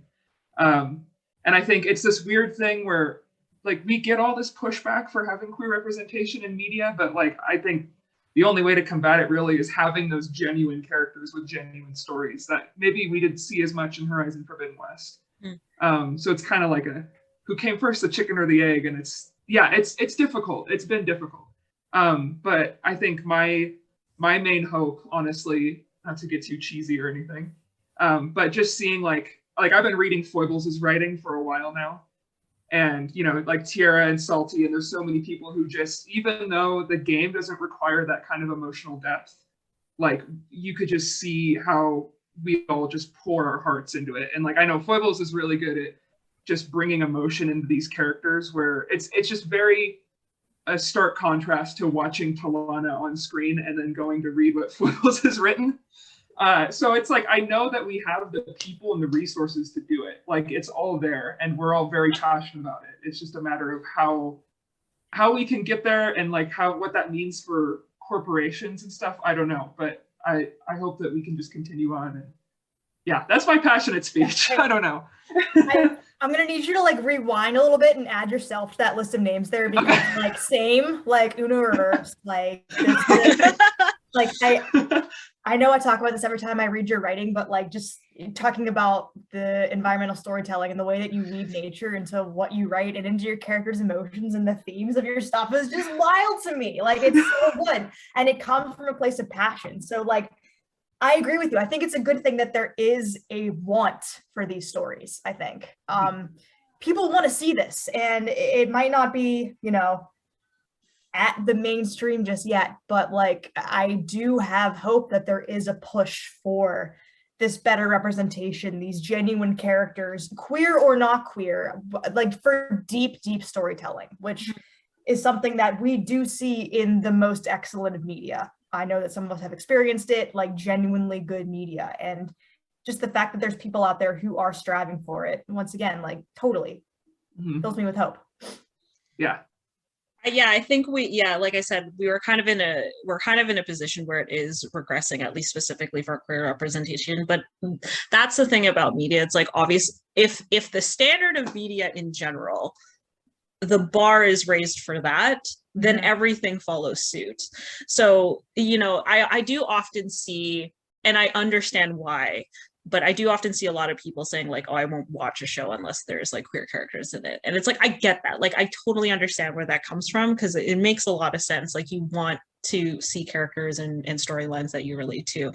But it's the idea that like, it's an overall thing when it comes to media, right? Like, if, you know, if you're supporting something, whether it has queer representation or not, like if the storytelling is there and it's like so strong, like genuinely some of my favorite TV shows, books, movies, like couldn't have a queer character. Like, if you were like trying to find one, but in that, at the same time though, like obviously there's factors of like when it was made and like etc. and all those things. Like, there's always like factors that kind of like stop certain things from being shown on TV or like in books and in movies. But I find that all of the things that have really like impacted me the most was like, maybe I didn't necessarily like relate to a character on a deep level, but just like that story just totally just captured me. And it's just like, I could tell you for days like what I loved about it. And then those aspects of things, of those things that I love, I find them in these newer shows, because it's like they were so defining to what makes me enjoy any sort of media, that like when I see it in something else and then it also happens to be queer, I'm like, this is fantastic. But it's finding kind of like the bar set in general, right? Yeah. And that's kind of the hardest thing. And unfortunately, like I did bring it in, unfortunately, like we do have the saturation of like the Marvel films, which have like really truly dominated, and unfortunately, like, but I don't have anything against that personally. I'm like, if you want to, I don't care what people like. That's not like, I'm not here to say like you can't like something. But I'm always here to be like, it's really important to look at what you love with a very critical lens. It actually makes you enjoy it more. Like, if you like, and like, even if you dislike something about it, like, I think that's all part of the process. Like, I think like, because I'm so passionate about something, of course I'm going to find something I dislike about it, but like, where do you move forward from there? And it's, you know, I don't know. It's just, I think that comes with, it does come with your media consumption in terms of like what you decide to like, you take all of it in, or if you just like, you know, you just are just like, no, I'm just trying to like use it for escapism, and I just want to, you know, watch this movie for 2 hours. There's all different types of watchers, there's all different types of consumers, but in terms of moving forward, it is really kind of just pushing for really good storytelling. Like, I know obviously in like fandom, in like queer fandom, like we obviously specifically talk about queer storylines, but it's not just that, it's about everything. It's about like all the aspects, and like what you consider a good storyline, like there's so many parts to it, right? It's not just there's not gonna be like a one size fits all that like this is the perfect show, because there's always something that someone will find to be critical about, but like that's not a bad thing. No, it's not. And No. I think that kind of goes into my feelings about the Horizon series moving forward. Like, if I wasn't so invested and didn't love this series as much as I do, I would not be doing this podcast right now, because I would have just been like, ooh, and stopped playing the game and been like, whatever. But no, like I love the game. I love the characters. Even in spite of the way that Forbidden West let me down, I am still like 100% invested, which if there wasn't something there to begin with, I wouldn't be here and I wouldn't be feeling that way. Exactly. Yeah. Yeah. No, and even for people who did get a lot out of Forbidden West, I know we've been saying a lot of stuff, but like it's important. Like if there was a certain story that stuck with you and you have a story to tell, then it's 100% worth telling. Like that's part of the whole process, right? Is all of this dialogue and like what you're getting out of it and moving forward with it. So yeah. I mean, that's like that's like the whole part about it. And when it comes to storytelling, like we talk about like ownership of stories, it doesn't really belong to the creators. It doesn't belong to the authors once it's out there. Like it belongs to the audience, and you get what you get out of it. Which a lot of people have like a really difficult time kind of grappling with, because it's just like, I don't know. It is, you know, and actually a lot of creators have a hard time grappling with that too, because like obviously when they create something, they hold it so near and dear to them. There's certain things that they want to put out there and they're hoping that their audience take away from it, but like that it's out of your control at that point. Like it is like, and it's so rewarding obviously when people love what you create, but I think it's also hard to see criticisms as well, but it's all part of like becoming a better creator, a writer, or whatever it is, like your creative craft. Like that's how you improve, because you recognize that whatever you create is not yours the moment like you put it out into the universe, right?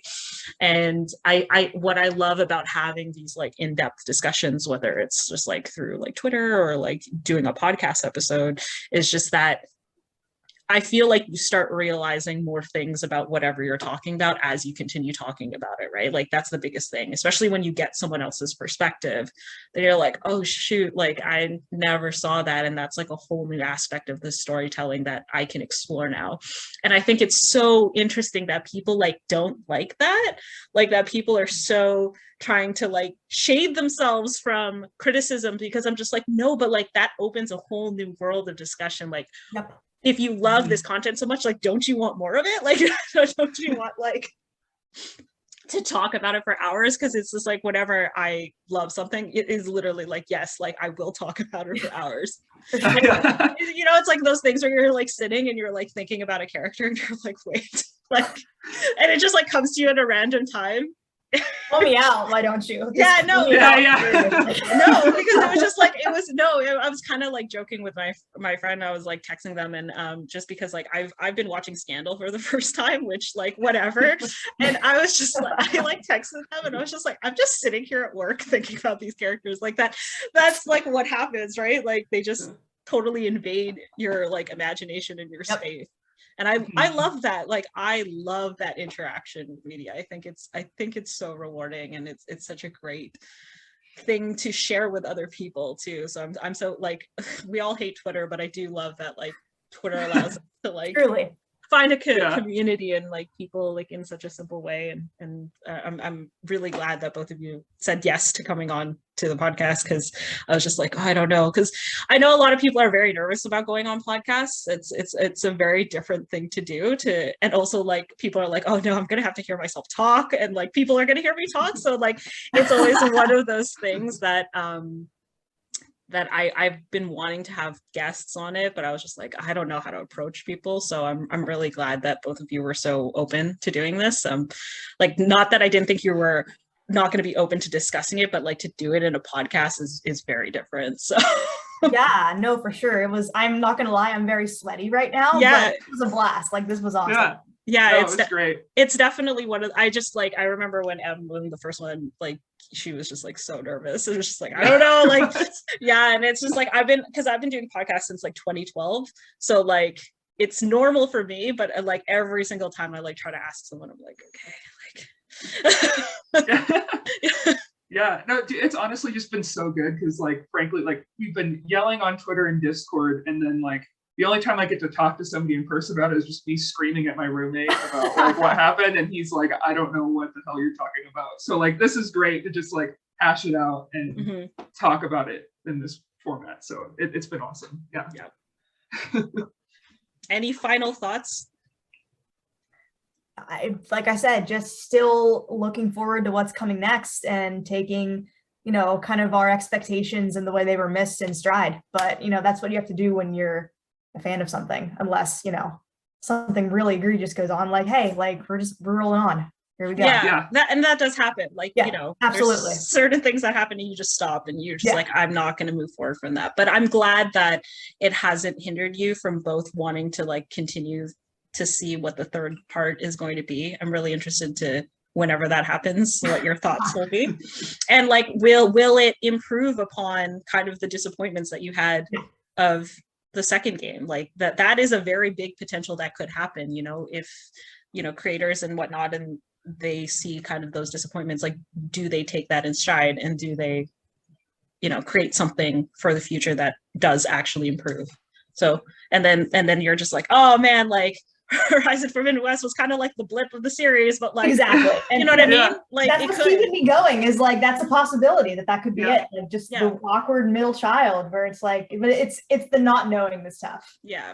I mean, and that does happen. Like some of my favorite TV shows, I'm like, like Legend of Korra, like season 2, I need to like, it's like, I pretend it just like, I'm just like, nope, it's fine. Like, it's good. It's like we don't talk about that episode or we don't talk about that season, but it doesn't overall like deteriorate what you think about this series as a whole. Yeah, no, I'm with you. I think I know I keep saying it, but the genuine stories at the end of the day, that's the big takeaway, I think. I mean, like Philip Pullman talks about that quite a bit. Let's talk about his Dark Materials. I know. I mean, like, Em has become like has become like such a big fan, and it like this is like my entire life's worth. It was just trying to find people to like this series. So like, it makes me listeners. I know. It just makes me so happy that other people. We're not. I'm like, as if I wasn't gonna plug it. We're not pressuring you at all. No, seriously. Like, no, you don't understand. Like, you bringing that up, like me not bringing that up is like the fact that someone else is doing it is just like, I have finally made it. I've been waiting 20 years for this. No, it's great. He gets it though. It's like the genuine story. It's like literally tell them stories. That's his thing, and like that's what it is at the end of the day. It's like if we just keep doing that, then we'll see where we go. And we're gonna make mistakes along the way, but it's all good. Like, that's the biggest thing too. It's like don't get. I mean, try not to get disheartened when something lets you down, because there is always something out there. There is something else. You just have to like look for it. And sometimes it's not going to be in your favorite thing, which might be movies or it might be TV shows. It might be a book that like completely just like throws you for a loop. And then you're like, oh my God, like this is what I've been looking for. And I think there's a lot of, obviously visual media is a very big like organization and big audiences have for visual media, but of course there's so many things out there, so always keep looking for them. That's me. I try not to like limit myself. That's why I was just like, oh, I want to hear about this video game, because like I don't video games, but like it might be something that I would be into. I know it requires me to also get like a system and everything, but like hey, you watch playthroughs on YouTube, you're all set. You're good. Exactly, right? Like I can just watch the playthroughs, and that could be something too. So I'm really excited. I think like coming away from this recording this episode, I'm gonna be like googling a few things and just kind of like watching some YouTube videos. Like I know you said some characters, I was like, I want to know. Dash, I will send you the Talana scenes Horizon Zero Dawn on Twitter. There we go. Absolutely. No, I'm excited. It's definitely something I want to check out. So Yeah, so I guess I think we're pretty much wrapping up, but so once again, I want to thank both of you for coming on the show. It has been a blast. This is going to be like a 2+ hour episode, which is going to be so much. Yeah, I mean, I'm not surprised. It does happen. And of course, you are both welcome to come back for multiple episodes. If there is ever something that you want to talk about and you just, want to put it out there, please let me know. I'm always happy to bring people on. And for listeners, if you made it through this 2.5 hours or whatever it is, thank you for staying with us. I know some people on Twitter are like, what are you guys doing? Like,